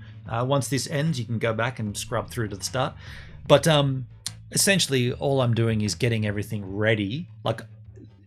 So the advice I've been given, not financial, just advice, is to have liquid hex in MetaMask at the snapshot period, because not only will you get don't forget this, folks. Don't forget this. Just think about this, right? Before you do anything at all with Hex and MetaMask and getting ready for Pulse.Chain, think about this. Whatever ERC20 token you have in your MetaMask wallet at the snapshot period, you get a duplicate of that on Pulse.Chain. Doesn't matter what it is, as long as it's an ERC20, it duplicates over. So the reason I'm going with liquid hex is because I want to then invest that into Pulse, and that's going to be the easiest exchange one-to-one transfer. It won't be one-to-one, it'll be a complete transfer at that point. You might not be able to transfer other ERC20s. You might not be able to transfer Gaze TV token into Pulse.Chain hex, but you'll be able to convert beforehand. You'll be able to convert that to hex, have it liquid, ready to go. Very, very cool. I'm looking forward to that happening, and I'm just trying to get all my baskets ready and get it all in the same spot. What's the point? And this is what I was saying before about Bankroll. What's the point of having $100 USD in Bankroll sitting there doing what, right? It's kind of like this Ripple coin XRP where you've got to have a minimum of 20. I don't want to have XRP anymore. I want to get rid of it. Oh, but you need to leave 20 in your wallet for transactions.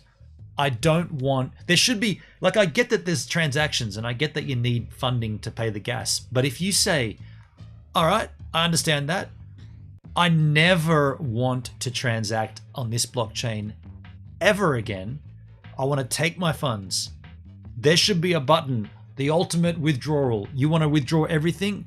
Well, you have to actually, you put in the 20 and it says actually, well, you're only going to receive 18 because 2 of them is going to be for the transaction. No worries. Cool, done. But instead, they make you leave the 20. And this is in the Exodus wallet. They make you leave the 20. Right, it's not just Exodus, but in this instance. And that's what's on Bankroll.Network. You want to take out your Stronghold, you got to leave 10% in there. What? That was $100 worth. Hell no. That $100 is coming with me. If I've got to go and take out 90 and leave that 10 there, I'll do that. Then I'll come back and take out the next bit and leave the 10%. I'll keep doing that until it gets down to a fraction of less than $1. And then I'll be like, you can have it. And then I'm dusting my hands at Bankroll.Network. No one see you on Cracking Crypto on DLive tomorrow and daily at 10 a.m. Oh, no worries, any word. You don't have anyone you want to host? Okay, no worries. Does anybody else want to host somebody? I don't want to just end the stream. I mean, well, you know what? I can, but nobody else wants to host. Is there anybody that's watching out of the 6 Yahoos that are watching? Does anybody have a suggestion of someone they'd like me to host? Could be anybody. John, you've been very vocal in the chat. Do you want to host someone? Who would you like me to host, John? It's up to you, man. I don't know why I'm giving you a cheers. You haven't given me a host yet. I don't want to just die here. All right, you know what? We'll just end the stream. No one's going to give me a suggestion. See you all Yahoos tomorrow, I guess. Take care, and I'll catch you on the flip side. Results from the ultrasound tomorrow. Boy or girl? Boy or girl? What do you guess? Shit.